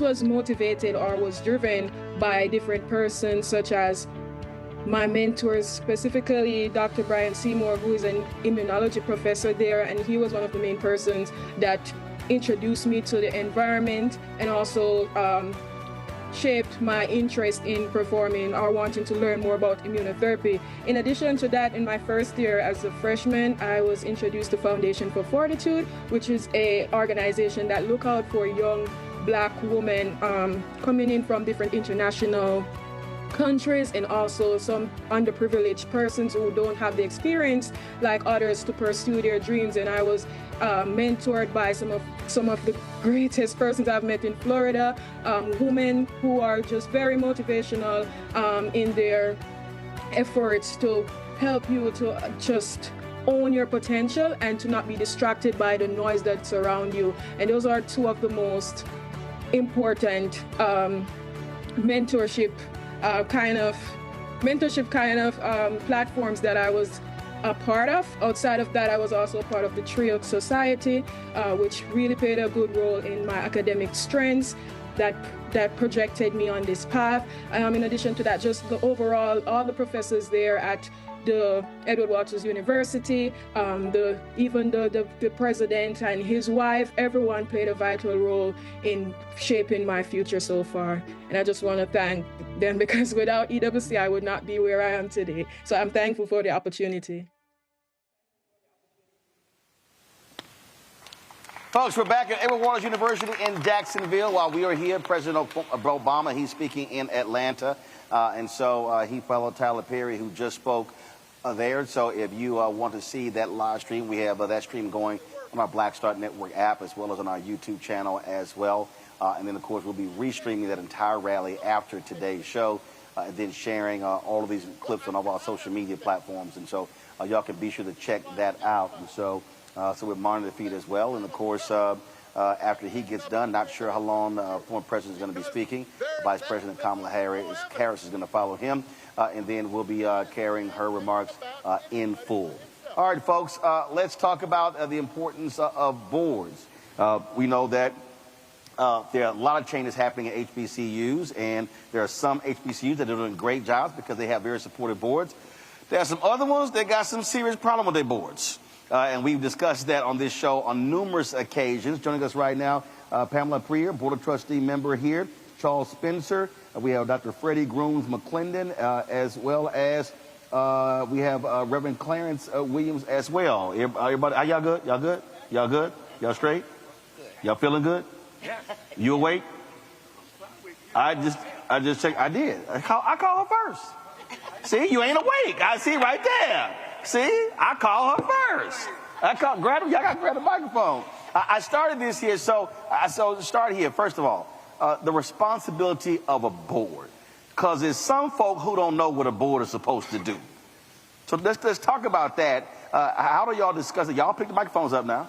Oh, y'all got to talk. Yes. So let's talk about that, because in many ways, I've seen universities where boards do their job and the president runs the institution. Then I've seen other places where the board wants to run the institution. So how do y'all make it clear to everybody on the board what the role of the board is? Well, one, we know that we don't run the institution. The president is the president. Right.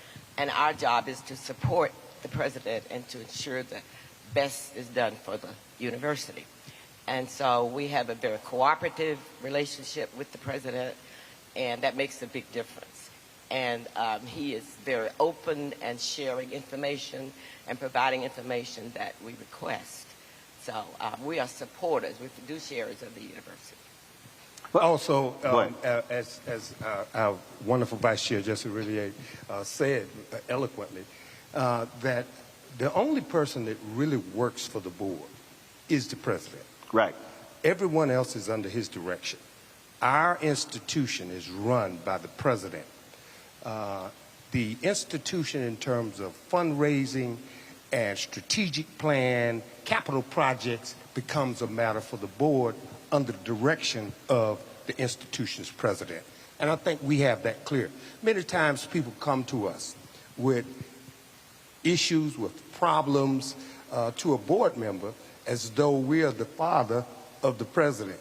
And we're not. We can't entertain that sort of conversation. So we, as a board, understand our role as being administrative and not that board which runs the operation on a day-to-day basis. Now, I want to speak a little different from we got you. What they said. Yes, the president is hired by the board, firstly, to run the university on a day-to-day basis.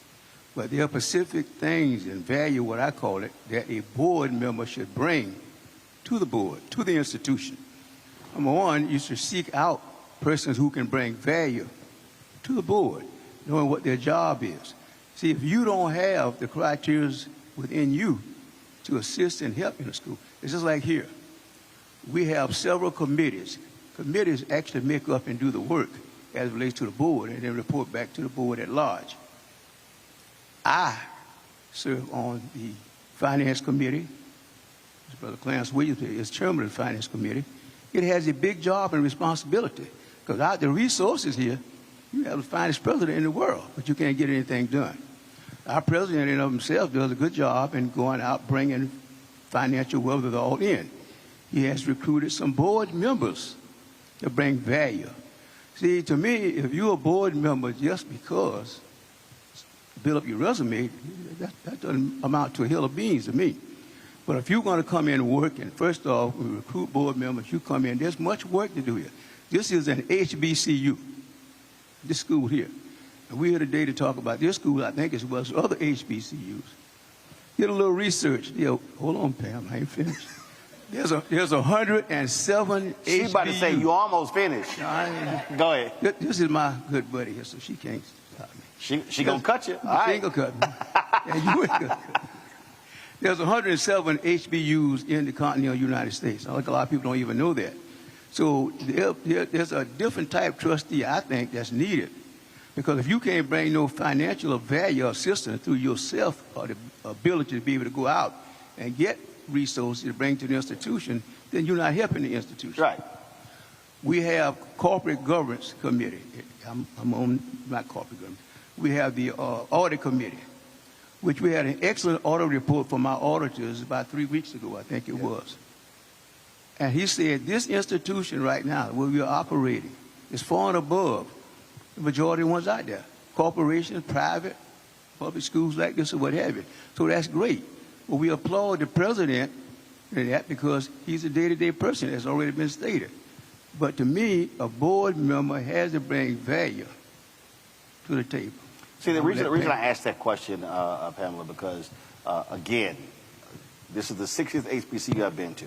I've talked to numerous presidents and numerous board members and presidents who, matter of fact, it was one, I ain't got a problem saying it because I said it publicly, when Fisk got rid of Dr. Newkirk. I had posted a video, and then about 15 minutes later, they were hitting me up saying, hey, the board chair wants to talk to you. And I was like, okay, fine, you can talk to me. So he hit me up, and he said he's an alpha, and he's in the boule. And I was like, well, that don't matter. I said, if I think you screwing up, I'm going to call you out. And he said to me, he said, well, you know, the videos like you did, he said, could really hurt our institutions, you know, for a long time. I was like, no, having 6 presidents in 22 years can hurt your institution. I said, and I did. And I said, and one of those served 7 years. So really it was 5 and like 15. And I said, so obviously 2 things are happening here. Obviously, y'all are picking some horrible people, or your board ain't got a clue what the hell you doing. And he was like, we never had because he wanted to come on the show. Never came on the show. And I had to be that way because the problem is when you keep changing leadership and when you keep doing it, one, it sets the school back, you're paying out contracts, and a university is not able to grow. You show me an HBCU with stable presidential leadership, and I will show you an HBCU that has continuous growth. I agree. And I think one of the things we've seen with President Faison is that we've had an excellent board who has selected a wonderful, super fantastic president who we want to keep, and we do not want to change the leadership because of all the wonderful things that are going on. However, when you talked about the board and the responsibility of the board, not only in just hiring the president, but also the responsibility to the students and the university. So that is financial, bringing resources there. You've got to have active board members who want to go out and look for finances. We can't just build a school, build a dormitory that costs $50 million. We've got to have board members who are willing to go out and try and assist the president in getting and obtaining those resources. And also, so let me shorten that. Let me shorten that again. What you just said is, you need board members who can also go bring in some money themselves. Exactly. Go raise some money. Because it's a bunch of dead weight on a bunch of boards. Like that was, I think it was Chicago Theological Seminary. They approached me about sitting on their board, and they were very upfront. I think it was $30,000. They were like, every board member got to bring in at least $30,000. And I was talking to the university president. Board chair literally 2 weeks ago, and she said, "Man, that's a good idea." She said, "Now if I hit them with 10," I said, "Don't go lower than 10." I said because you really have to force folk to understand what your role is. And it was because we had a really long conversation, and she was talking about, because she served on numerous corporate boards. And one of the things that she did, she assessed all the board members to know where had they served before. And her deal is, if this was the only time you ever sat in a position of power, she said, that's likely is going to be a problem. And it was just a very interesting dialogue that we actually had. Go ahead. No, what I was going to say is just piggyback on what Sister Price said. Length of tenure is very important in an HBCU.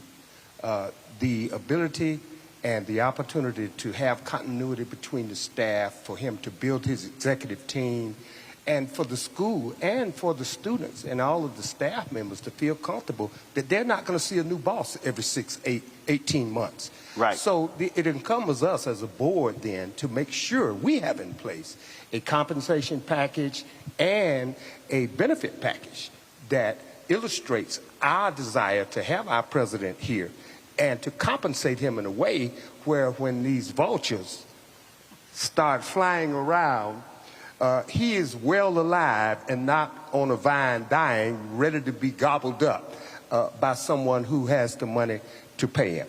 But on the flip side is that, because I know one HBCU that actually fired the president because he was inside of his 90 days and they had not presented him whether they were going to do a new deal or not, and they got mad that he interviewed, and he was like, I have a family. Yeah, you know what I'm talking about. Come on, you know what I'm talking about. And it was nonsensical, because here's how I see it.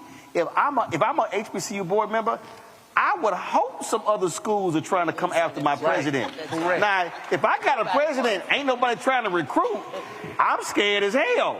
Yeah, well, we're fortunate. We have a president that we're proud of, and we're doing everything we can to keep him. And one of the things that the board has to do is to build friends, go out and find people who are willing to support the institution, and make ourselves available to go with him when he's pursuing some of these opportunities. Do y'all believe there should be tenure of board members? Tenure? Yes. Of board members? Yes. I mean, I think that's the only way to bring in fresh blood, so to speak, right? So there's got to be some tenure that's associated with it. It's a way to get rid of what you call dead weight. A lot of times the boards are made up of people who are well-intended, wonderful people, but to take a person who does not have the kind of skill sets by day and ask them to employ that by night is a difficult task. See, I have a friend of mine gave me this here. So, you know, this was her very nice religious way of moving people on. She says, Lord, move them to their own divine good. Because it's not here. It's not. And so I love that, how she phrased that. I do want to ask y'all this here, because do you see this actually happening? Are there conferences or gatherings where board members actually meet to learn best practices? Because a lot of times what I keep hearing is that you might have presidents going to UNCF meetings, going to Thurgood Marshall Fund meetings, things along those lines, but very rarely are board members there. Is that happening where you have dialogue back and forth, where you're trading stuff and where they understanding, hey, how did you guys do this? How did you do that? Well, we do have retreats, and we bring in experts there. Right. No, I don't mean just you. But I mean externally in the HBCU community, where you're communicating and sharing with other board members so they can understand how you've been successful. I think on a personal level that there are several board members who are members of organizations that, in fact, do that. But nothing is institutionalized. As a board, we don't do that. No. As individuals, we're not talking about what I do individually or what she do individually. We're talking about collectively as a board. We're not doing that. I think I've had an opportunity to do it through my own devices, traveling and knowing people that are on the other boards. And because of that environment, being in that situation, we can strike up dialogue after we find out what each other does. And I tell you, one of the things that I've been really pushing here, Roland, is board training. One of the issues with the board and some of the presidents and some of the institutions that we have, we're not properly trained. Right. We can't do better until we know better. And the only way we're going to know better is to learn. I remember we were in a National Association of Black Journalists board meeting, and I've been on the board 3 different times. First as a national student representative, then later as secretary and vice president digital. And most of the time, they were having conversations. I mean, I wouldn't even listen to them because they were silly conversations. No, they really were. And so I remember one day we were sitting there, and the board members were going back and forth because they were complaining about a staffer who was we were based at the University of Maryland, our office, a staffer who our ED hired, lived in Atlanta, and he was paying her a certain number, and then she was virtual. And so they were all complaining, and our executive committee is the personnel committee. And I'm hearing this, and I said, hey, did we not approve a certain amount of money for the national office? They were like, yeah. I said, so why don't y'all shut the hell up? I said, the ED's job is to manage the office. I don't give a damn how much he pay her. I said, if he decided to pay her $500,000, I don't care. His job is to manage the budget. I said, now if he's not doing the job, then we got to deal with him. I said, so why are y'all sitting there having a conversation about a staffer's individual salary? Well, that ended that whole conversation. But because I was just, and I literally had to explain to them, that's not your job. Right. Your job is to hold the executive director accountable. It doesn't matter how he chooses to spend the money. If that becomes effective, great. Now, if there's a problem, then that's how we address it with him. So I didn't discuss well how some people came to work. I said, man, I don't care when they show up. No, that's not our responsibility. It was the most ridiculous conversation. It was just crazy. But what happened was when I sat there, I looked at most of those folks. They had never served in a professional capacity where they had P&L responsibility. Wow. They had never been a boss. They had only been staffers. Right. And that's the thing for me. You have to have people who, frankly, have been bosses who understand how businesses run, because a university is a business. Yeah. And I think added to that, you have to have people who are passionate and who want to be where they're at. They want to be in that position as a board member. So in having that passion, even though you may not go to a training, you take that extra interest to try and learn more about what that position is and what your roles and responsibilities are. I know personally we have not had any training as such with other boards as an EWU board, but there have been trainings on the website that the president has shared the link, and I personally have participated in. But again, I think people have to take that interest and put that upon themselves sometimes. So when y'all see something crazy happen somewhere else, like somebody giving Florida A&M $230 million, bad check. No. What I'm saying is, but when y'all see those things happen, or y'all sitting there going, do y'all see what just happened? Because again, you learn from that. Because I was talking to a board member of another HBCU, and we had the privilege of talking because this particular person was chair of finance, and I'm chair of finance here. And when I began to listen, I decided to stay quiet because I thought we were hurting until I heard some of the negative numbers and the difficulties that they have just generating payroll. Yep. I'm talking about basic requirements so that people can feed their families. When you have these sorts of strategic financial issues, Roland, how can they really grow and do ministry and educate the people that are in that institution that are relying on them, as these two young people were, to prepare them for the future? Just like a parent is cheating a child when that child is not prepared, nurtured, and educated by that parent for the world when that parent is gone. We are not doing our job if our students can't compete in a global market when they leave EWU. Which is why I believe that when you talk about, y'all go ahead clap, which is why when we talk about what a responsibility of a board is, a well-functioning board also instills confidence in alumni to give. It instills confidence in parents that things are being taken care of, because what you have is you have an entire institution that is functioning properly. As opposed to dysfunction. I ran into the new board chair of the Texas Southern University when I was at Congressional Black Caucus Foundation. And it was interesting. It was a white guy. We met. He said, well, you know, I know you went to Jack Yates, was literally across the street. And I was like, oh, you the new chair? I said, well, I said, you got a hell of a job, because when I think back, when I worked at the Houston Defender in 1990, they had fired their president. And it had been constant drop going back to 1990. And I literally said to him, I said, and they ran off Austin Lane, and I literally said to him, I said, I really do hope you now have board members who know what the hell their job is. I said, because, again, it was starts and stops, and it was constant setbacks, and it creates problems. And then when that happens, then folk are unwilling to invest. Corporations are unwilling to create partnerships because you don't know, as you said earlier, how long it's going to last. Will this person be here 18 months? Yeah. Will they be here 3 years? Or will all that work we put together be out the window because you brought somebody new in? Yeah. Well, I think one of the things that we were there you go.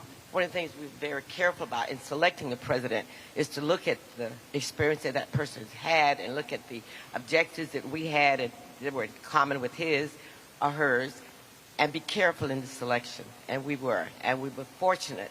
And President Faison has done all of the things that we expected and more. And we are advocates for the university. And therefore, it is not just what we do at the meetings, but we go out and solicit support and funding from private industry or whatever else resources that we might find. Last question for y'all. Are you also, in your own way, as you go out, looking at and identifying potential replacements for you, saying, hey, this is a person who could be a great board member one day? I am. Oh, I think so. And I think I'm probably one of the youngest on the board in terms of tenure. Okay. Like that, in terms of tenure. She was like, listen, I ain't got no gray hair on this panel. That's what she wanted to say. Go ahead. No. And I've got lots of it. No. For the tenure on the board, and I have been thinking about and looking at others who I believe have the passion, have the desire, the willingness, and the resources to be a part of the board. So, yes, I am doing that. Well, and I'm sure you may not know, the composition of the board in the African Methodist Episcopal Church is a little different process than conventional boards may follow. First of all, how many board members y'all have? That are 19, I want to think. 21, okay. So each conference in Florida, and Florida represented by 8 conferences, have the responsibility of providing so many board members for the institution. So to that degree, the seeking board members based on their abilities alone becomes kind of a non sequitur when you think about the process in which some of the board members are chosen. Now, we do have a number of at-large board members, board members that are from the community and other places. But so the makeup of the board does not, in some ways, gravitate toward that particular process. Okay. All right, then. Well, look, I appreciate the conversation we had here. Continue success with what y'all are doing, and keep it up. Thank you so much for coming to the first HBCU in the state of Florida. We're proud to have you. We appreciate it. Folks, we're going to come back for our last panel discussion. And right now, Vice President Kamala Harris is speaking in Georgia. And so let's go to that quickly, and then we'll come right back here in a couple of minutes. And all these years later, Barack Obama, I say to you, your friendship and your faith in me and in our campaign means the world. Thank you, Mr. President. Thank you, Mr. President. And we have some extraordinary leaders with us tonight, and I thank everybody who's here for taking time out of your busy lives to spend this evening together. I want to thank Georgia's congressional delegation, all the local and community leaders who are here with us. Let's please give it up for Samuel L. Jackson, Spike Lee, Tyler Perry, and the great American poet Bruce Springsteen.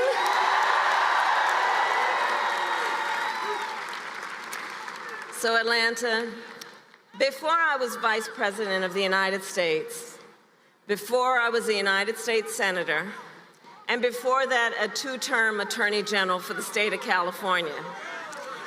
And before that, a district attorney and a courtroom prosecutor. And in those roles, I took on perpetrators of all kinds: predators, fraudsters, and repeat offenders. I took them on, and I won. Well, Georgia, in 12 days, it's Donald Trump's turn. It's his turn. Just 12 days left in one of the most consequential elections of our lifetime. And I don't need to tell you, voting has already started. And everybody here knows it's going to be a tight race until the very end. So we have a lot of work ahead of us. But we like hard work. Hard work is good work. Hard work is joyful work. And make no mistake, we will win. We will win. We will win. Hey, what's up, y'all? I'm Devon Franklin. It is always a pleasure to be in the house. You are watching Roland Martin Unfiltered. Stay right here.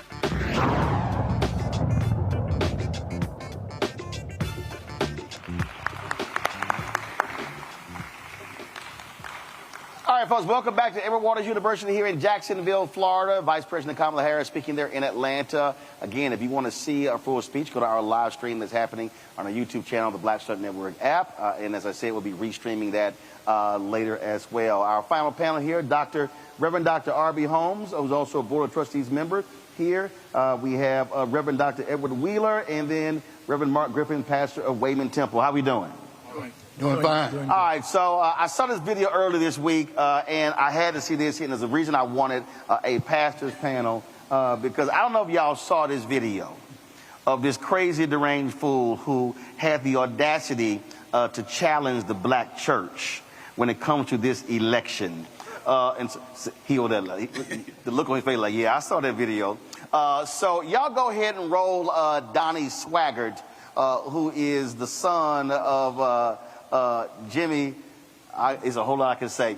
Jimmy Swaggart, because we got to play this, and I got to get a comment. Go ahead, roll it. I'm Devon Franklin. Now, I'm fixing to make some people mad right now. And I'm going to tell you right now, I'm going to be, for the statement I'm about to make, I'm going to be called a racist. And I will be called every name under the sun. But somebody needs to stand up and speak to the black church. When the largest African-American Pentecostal denomination, when that leader stands up and said, I endorse that woman, he was saying, I endorse murder. I endorse homosexuality. I endorse lesbianism. I endorse transgenderism. I endorse every evil that hell could prosper or bring up to the right. That's wrong, folks.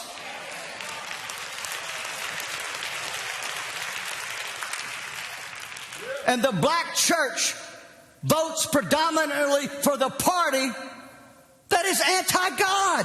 What's going on here? What's going on? See, my statement to them is this. We've had them call into the program. I don't like it when you talk about how. Well, no, the problem is they don't like it because we're stepping on their toes. Hello? But I guarantee you, if 1860 was today, they wouldn't say a word about preachers preaching against slavery. They would trumpet it, and they should. So then, why will not the African American church stand up for righteousness and stand up for the Word of God? Come on, church. Come on. You can call me a racist. You can call me every name under the sun, but I am right. I come against you in the name of the Lord Jesus Christ. You don't vote for somebody just because mama voted them or daddy voted for them, but you vote according to the Word of God.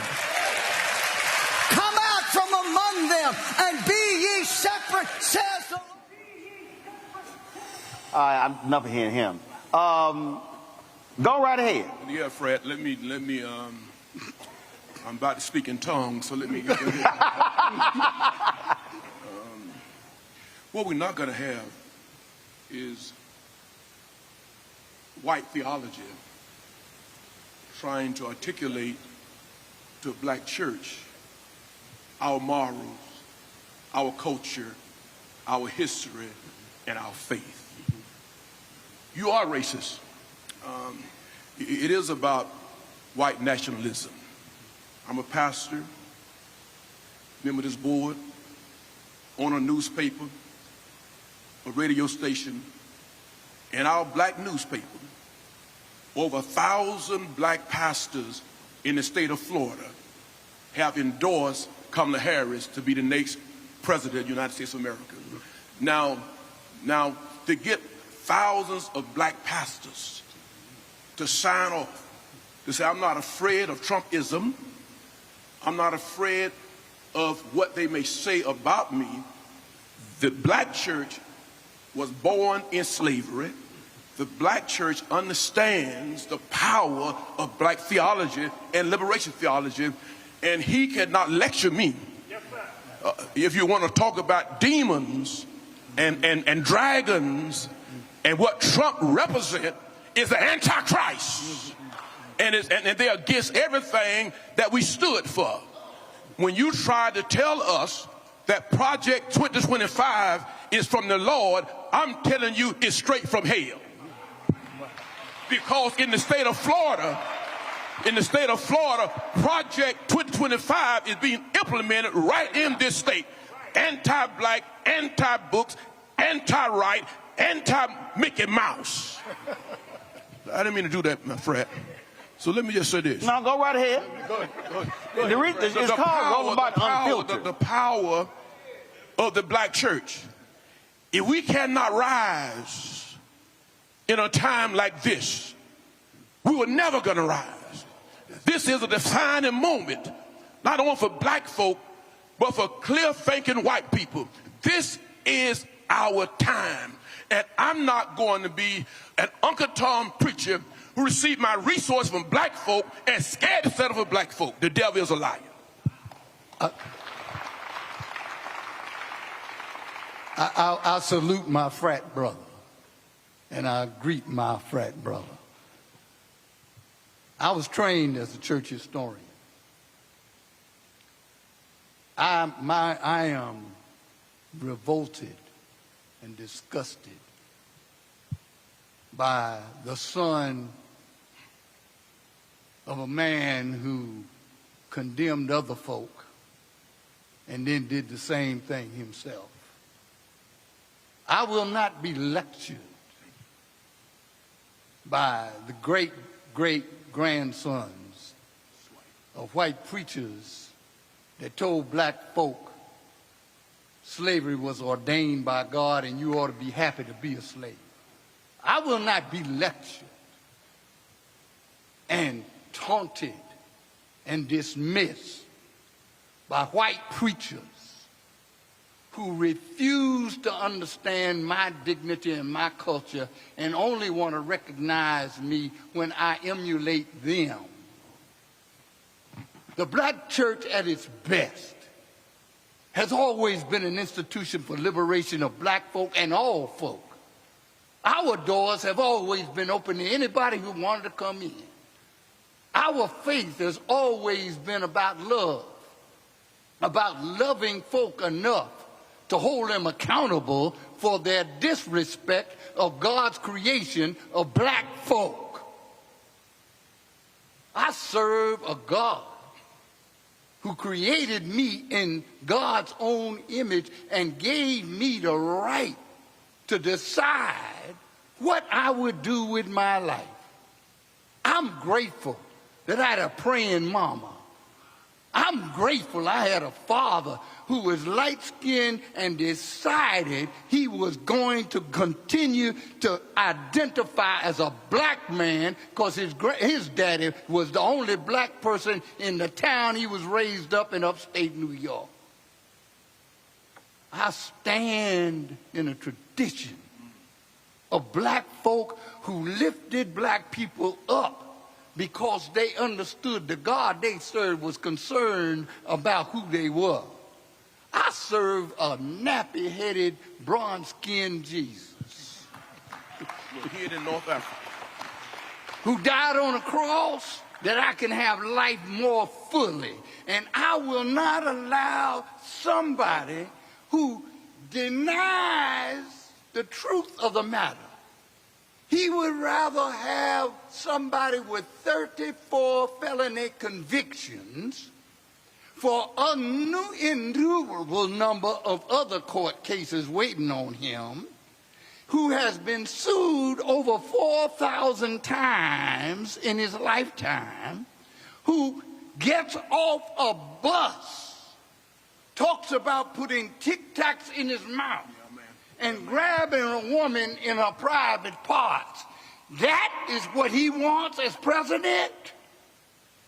We may disagree about abortion. I've been in ministry for 63 years, Roland. I've never told anybody to have abortion and never told anybody not to have one. I've explained to them the consequences of both and told them, you need to pray, go to your God, ask your God what you ought to do, because you're the one that's going to be accountable for whatever you do. And if your God says it's all right, then you do that.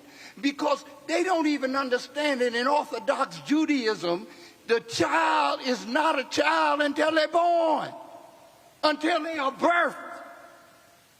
There are other traditions that honor life in different ways. And you, with your male self, want to dictate to a woman what she can do with her own body? That's the start of a deep and vicious slope that will dictate to all of us. I'm enough of a historian to know that Jews, that Hitler started out with Jews. He then started after folks who were handicapped. He then started out after folks that didn't agree with him. And he's waiting for black folks if he had ever gotten to where a large black population would be. Well, in fact, what he did was he sent people to the United States to study Jim Crow, and they took Jim Crow practices back to Germany. Back. So America actually taught him how to do that. The theologian Bonhoeffer. Dietrich Bonhoeffer, who studied at Abyssinian Baptist Church. Died because of Nazism, because he dared stand for the truth. Who made a decision to participate in an effort to actually assassinate Hitler. Yes. So Dietrich Bonhoeffer made a decision to take his life for the purpose of the greater good. Saving other lives. There was. Oh, I know about Dietrich Bonhoeffer. But then, I'm bootleg. My wife ordained, but I'm bootleg. When they came, we can have a council right now. I mean, there's enough of us here to have a council if you need it. But when they came, the story is when they came to the Jews, I didn't say anything. When they came for crippled folk, I didn't say anything. When they came for folks that were his enemies, I didn't say anything. And when they came for me, there was nobody left to speak. You start out talking about gays and lesbians. I don't understand, and there may be some folks that might get offended by this. I don't know why I'm heterosexual. I've always loved women. I don't know why. I don't know whether that's because my mother and father raised me or that was the community I lived in. But in black communities, folk, there's always been gays. There's always been other folk. And in white communities too. And there have been. And in fact, there are gay folks who have served in Donald Trump's administration. And some, as a preacher, sometimes I have to be careful about listening to folk, because sometimes the most vicious preaching is against something that they got inside of them, their own selves. Doing it themselves. They're doing it themselves. But the point I want to make is this. I don't understand why I'm how I am, so I certainly don't understand what somebody else does, but I will say this. There is one passage of scripture that I love. It's in John. And it says, you will know my disciples by their love. I'm going to love folk until I understand more about everything. And I'll try to be a little briefer. But what's interesting to me is that he had that audacity. Right. To say that. And I think beyond the black clergy, the black community needs to really take note that there are people now who feel so emboldened. Oh, yeah. Until they feel like they can say absolutely anything. And I think we as black clergy, we deal with so many different things. Again, the issue of reproductive rights, and oftentimes we hear it being phrased in the terms of a woman having the right to do what she wants with her body. Well, as a pastor, I've sat not just with a woman, I've sat with a husband and wife. I've sat with a father and a daughter who've had to make very tough decisions. Right. And as we counsel them, as we share with them, as we pray with them, as pastors, as was already said, that ultimate decision is left with that family. So the issue is not necessarily how you feel about the issue. The issue is whether or not government has a right to tell a family what to do in that situation.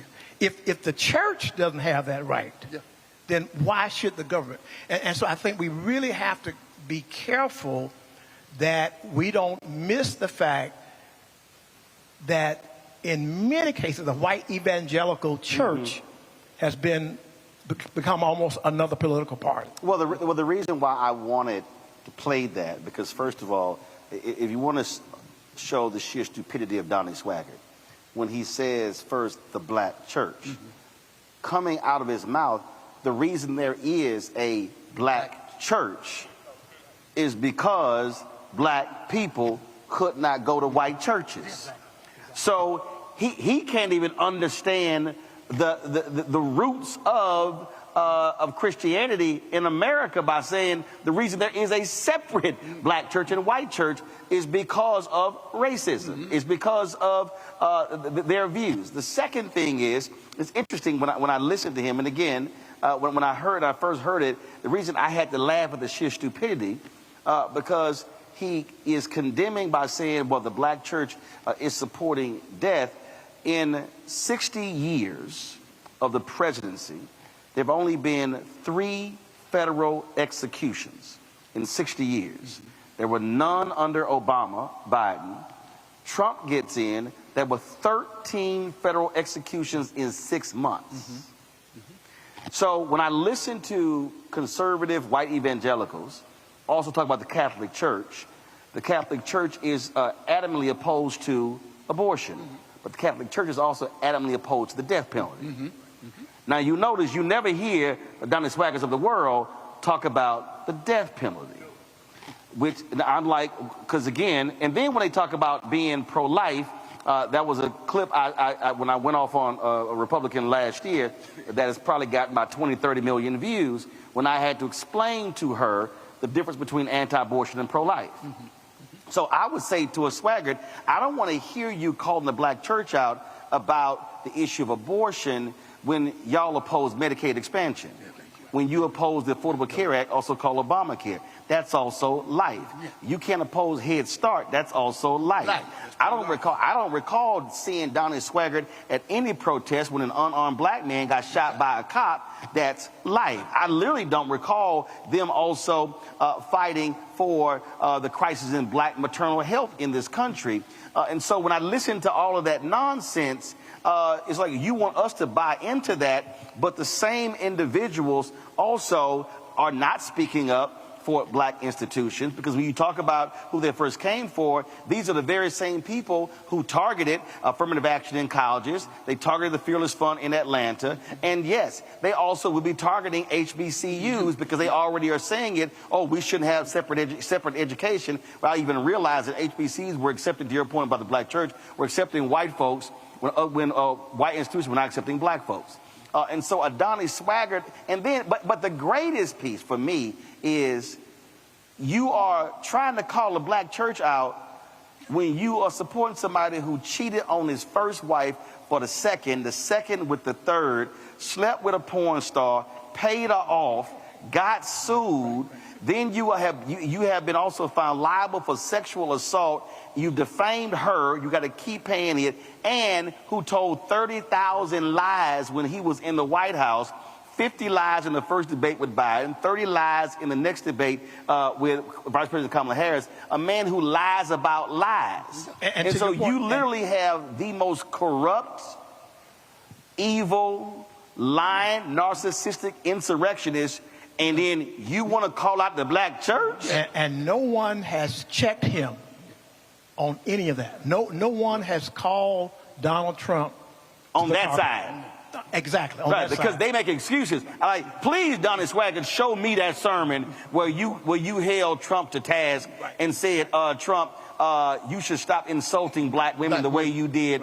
You should also make John Kelly, when he condemned Congresswoman Frederica Wilson, when in fact he lied on her from the White House podium when it came to FBI agents here. I mean, we can go on and on, but you don't see. And then of course, what's that fool? Because his dad was a preacher, but I don't even. What's that Graham boy? Franklin Graham, who questioned the Christianity of Obama. Yeah. But this fool can't even hold a Bible right. And then he said, let's pray for him. No. And second, 2 Chronicles. 2 Corinthians. Oh, I love the clip when he got asked about his favorite Bible verse. Oh, the Bible is just really personal to me. Yeah. And so then they said, well, first, Old Testament, New Testament. Oh, they're about the same. That boy, he don't even know what's first or second. But the primary thing that's wrong with many of the white churches and white evangelical conservatives, they have never recognized that America's first sin is slavery. And they never have recognized or admitted that white supremacy has undergirded everything that has happened in this country since it was founded. And they don't even understand that when you make the flag superior to the cross, you've already stepped away from Christianity. I also don't recall, Donnie Swagger, you hear Donnie Swagger calling out the folk who were carrying Confederate flags with Trump flags in the Capitol. No. I think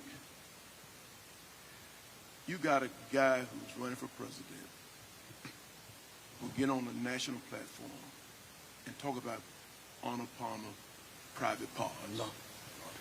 And the so-called white church won't call them out. Won't say a word. Won't say a word. And you're going to call out the vice president and to say that she's incompetent. But I think it's on us. I think it's on black folk to wake up. I don't know where we get this Mark Robertson mentality in North Carolina, lieutenant governor, where Trump would say that he is, you going to insult my frat brother? He better than Martin Luther King Jr., Mark Robinson. I mean, you can't make this stuff up. This is not in the 1900s. This is the 21st century, where folk are saying to us what they think about us. And I'm glad that you are visiting HBCUs. You asked about presidents and board of trustees and why it's so important that board of trustees let the president lead and guide, and we set policies. And if you have a person like A. Zachary Faison, who is the brightest, greatest president on planet Earth in these times. Now, And I would challenge. That's going to cost you come raise time. I'm getting on right now. If we wanna keep these good presidents, right, you got to pay them. You know, don't tell me I congratulate you. Show me my compensation. Yeah. You know, and I just think that when I've had the honor of serving on there are only 4 HBCUs in the state of Florida. I had the honor of serving on 3 of them. And I understand when you lead in black universities, you literally developing pearls and the great minds on planet Earth. Right. We still need HBCUs. Yeah. And so, Dr. Faison, I'm glad Roland came here because I want to let the world know that we have one of the best presidents at Edward Waters University, and your trustees trust you and believe in you. And let me just say this about, I know I'm getting in trouble, about this governor. I know I'm getting in trouble, you know. And I told Ben Crump this, and he's a member of Bethel, where I pastor. When the sadness said that black folk derive benefits from being in slavery, and he also said that our history lacks educational merit. Now, we could not just let them get by. So we said, as a black folk, let's do our own curriculum, teach our own history. We cannot expect them to teach our history, but doggone it, the black church and HBCUs ought to teach our history. That's right. Because forget what Trump may do, the bottom line, what we're going to do. Right. How do we preserve our institutions? How do we make sure that black colleges are growing, not just surviving, but thriving? That's right. That's on us, Roland. That's right. That's on us. That's on us. And my last point is, I'm getting in trouble. Black men. Obama tried to tell you. Magic Johnson tried to tell you. Now let this country preacher tell you. Have you lost your mind? How can somebody like Trump be your hero? Have you lost your mind? How can you feel that he is better than Kamala Harris? And if you sexist, just say it. Yeah. And if you have a problem voting for a qualified black woman, just say it. But don't hide behind Trump. Yeah, one of the things that I real quick before we close, I want to say this. I was the president of a white institution for 15 years. I never stopped being black.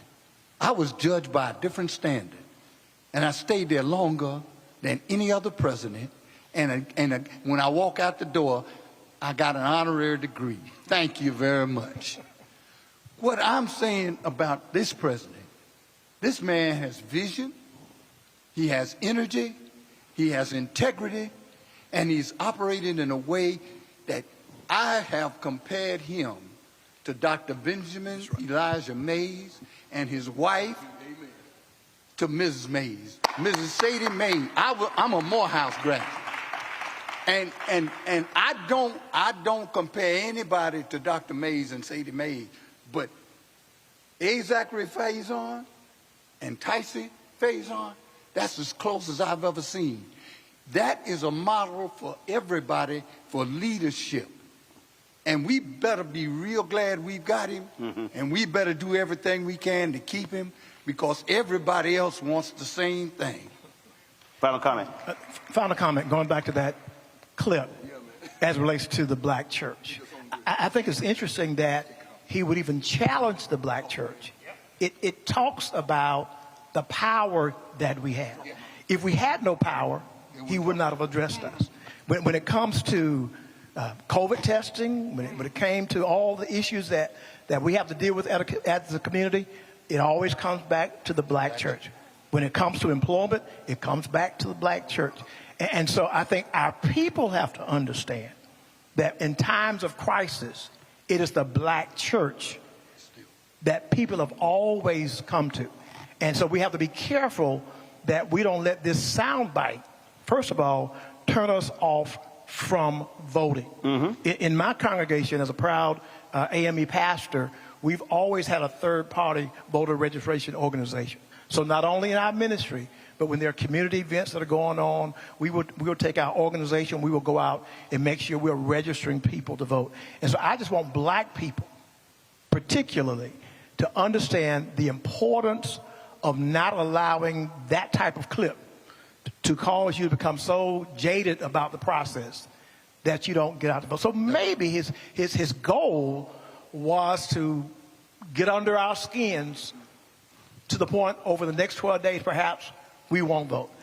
The last thing I'll say is this. As I was on my way to this room, I had the privilege of going right on campus at the Edward Waters University and voting. All right. And so all the other things that we do, they do matter.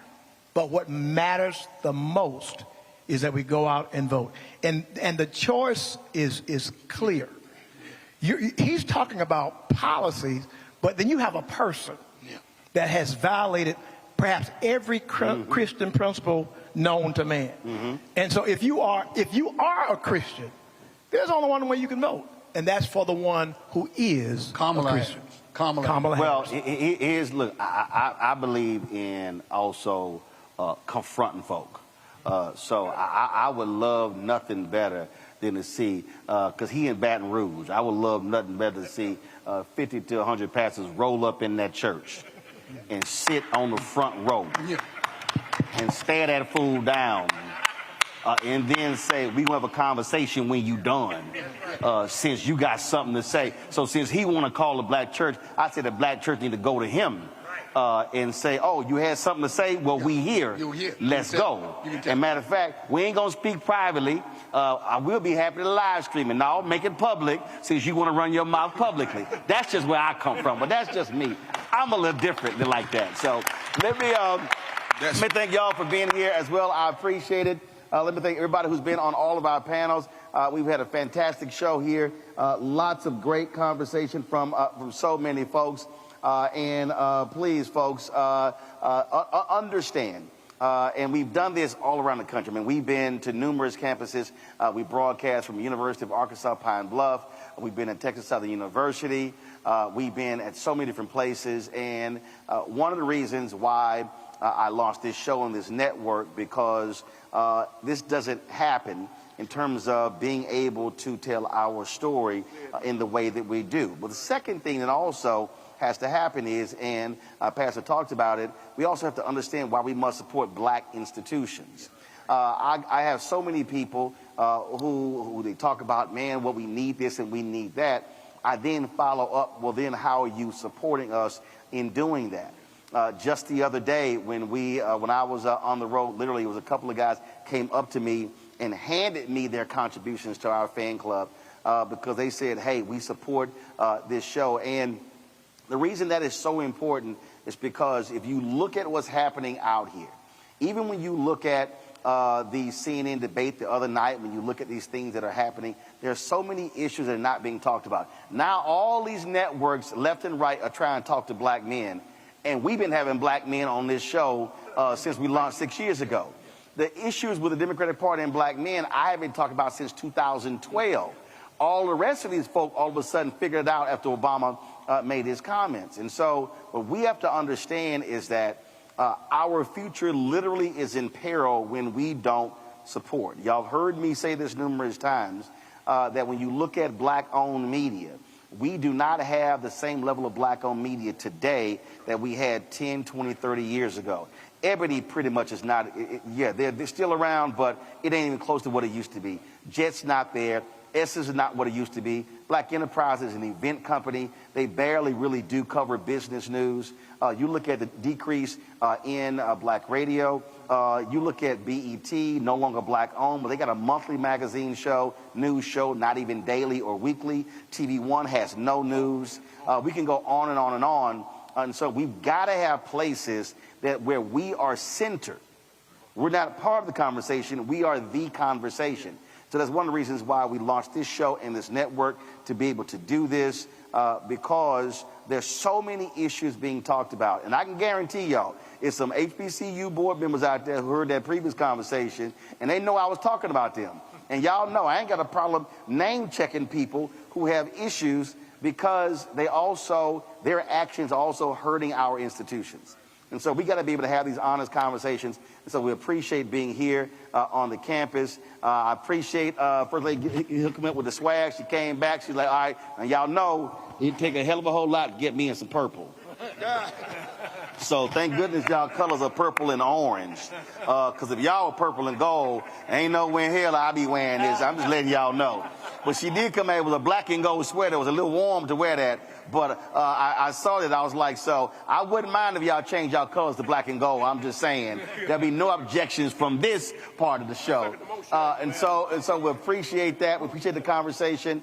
Folks, don't forget, support. Even if you did not attend an HBCU, you can still support one, no matter where you are in your state, in your city. And so please do so. For the folks out there who are watching, be sure to hit the like button. Folks, we should easily be crossing 1,000 likes. For the people who want to support our show, we got 12 days. And next week, we're going to be in Milwaukee next week. First of all, we're going to be in Houston tomorrow. It's a massive rally tomorrow. The Vice President is holding in my hometown of Houston. Beyonce will be there, her mother Tina Knowles, and so many others. We're going to be broadcasting live from there. They still ain't even told us where in the heck this thing is. But my crew will be getting on the ground, driving there, and we'll be flying in there. So we broadcast it tomorrow live from Houston. We'll be in Milwaukee next week. The Vice President is speaking from the Ellipsis on Tuesday. We'll be live from there on Tuesday. Milwaukee Thursday, Mobile, Alabama Friday. Then I'm going to be in Michigan next Saturday, Sunday, Monday, and then, of course, we have our election night coverage in our studio. Pull the graphic up again. Former President Obama is going to be on our Win with Black Men call. We had 55,000 the day after Joe Biden dropped out. We want to exceed that with our call this Sunday. So, brothers, y'all sign up. There's a QR code. Go to winwithblackmen.org to be on that call. I'll be moderating that conversation. We have other speakers as well. We want to see y'all on there. Support our work. Send your check and money order, P.O. Box 57196, Washington, D.C., 20037-0196. PayPal is R. Martin Unfiltered. Venmo is RM Unfiltered. Zelle, Roland at RolandSMartin.com, Roland at RolandMartinUnfiltered.com.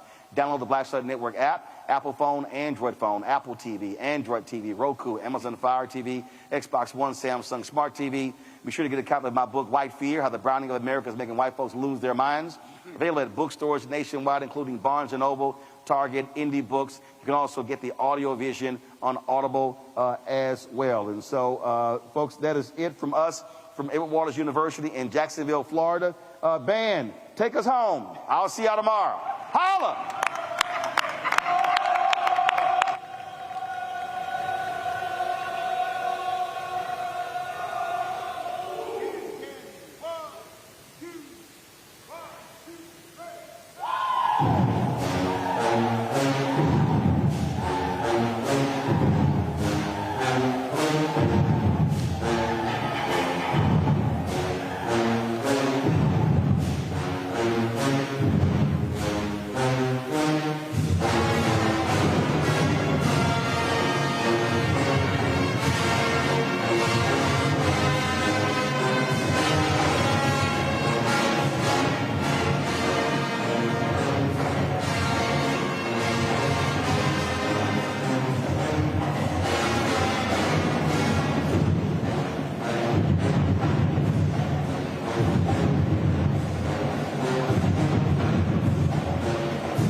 I'm real revolutionary right now.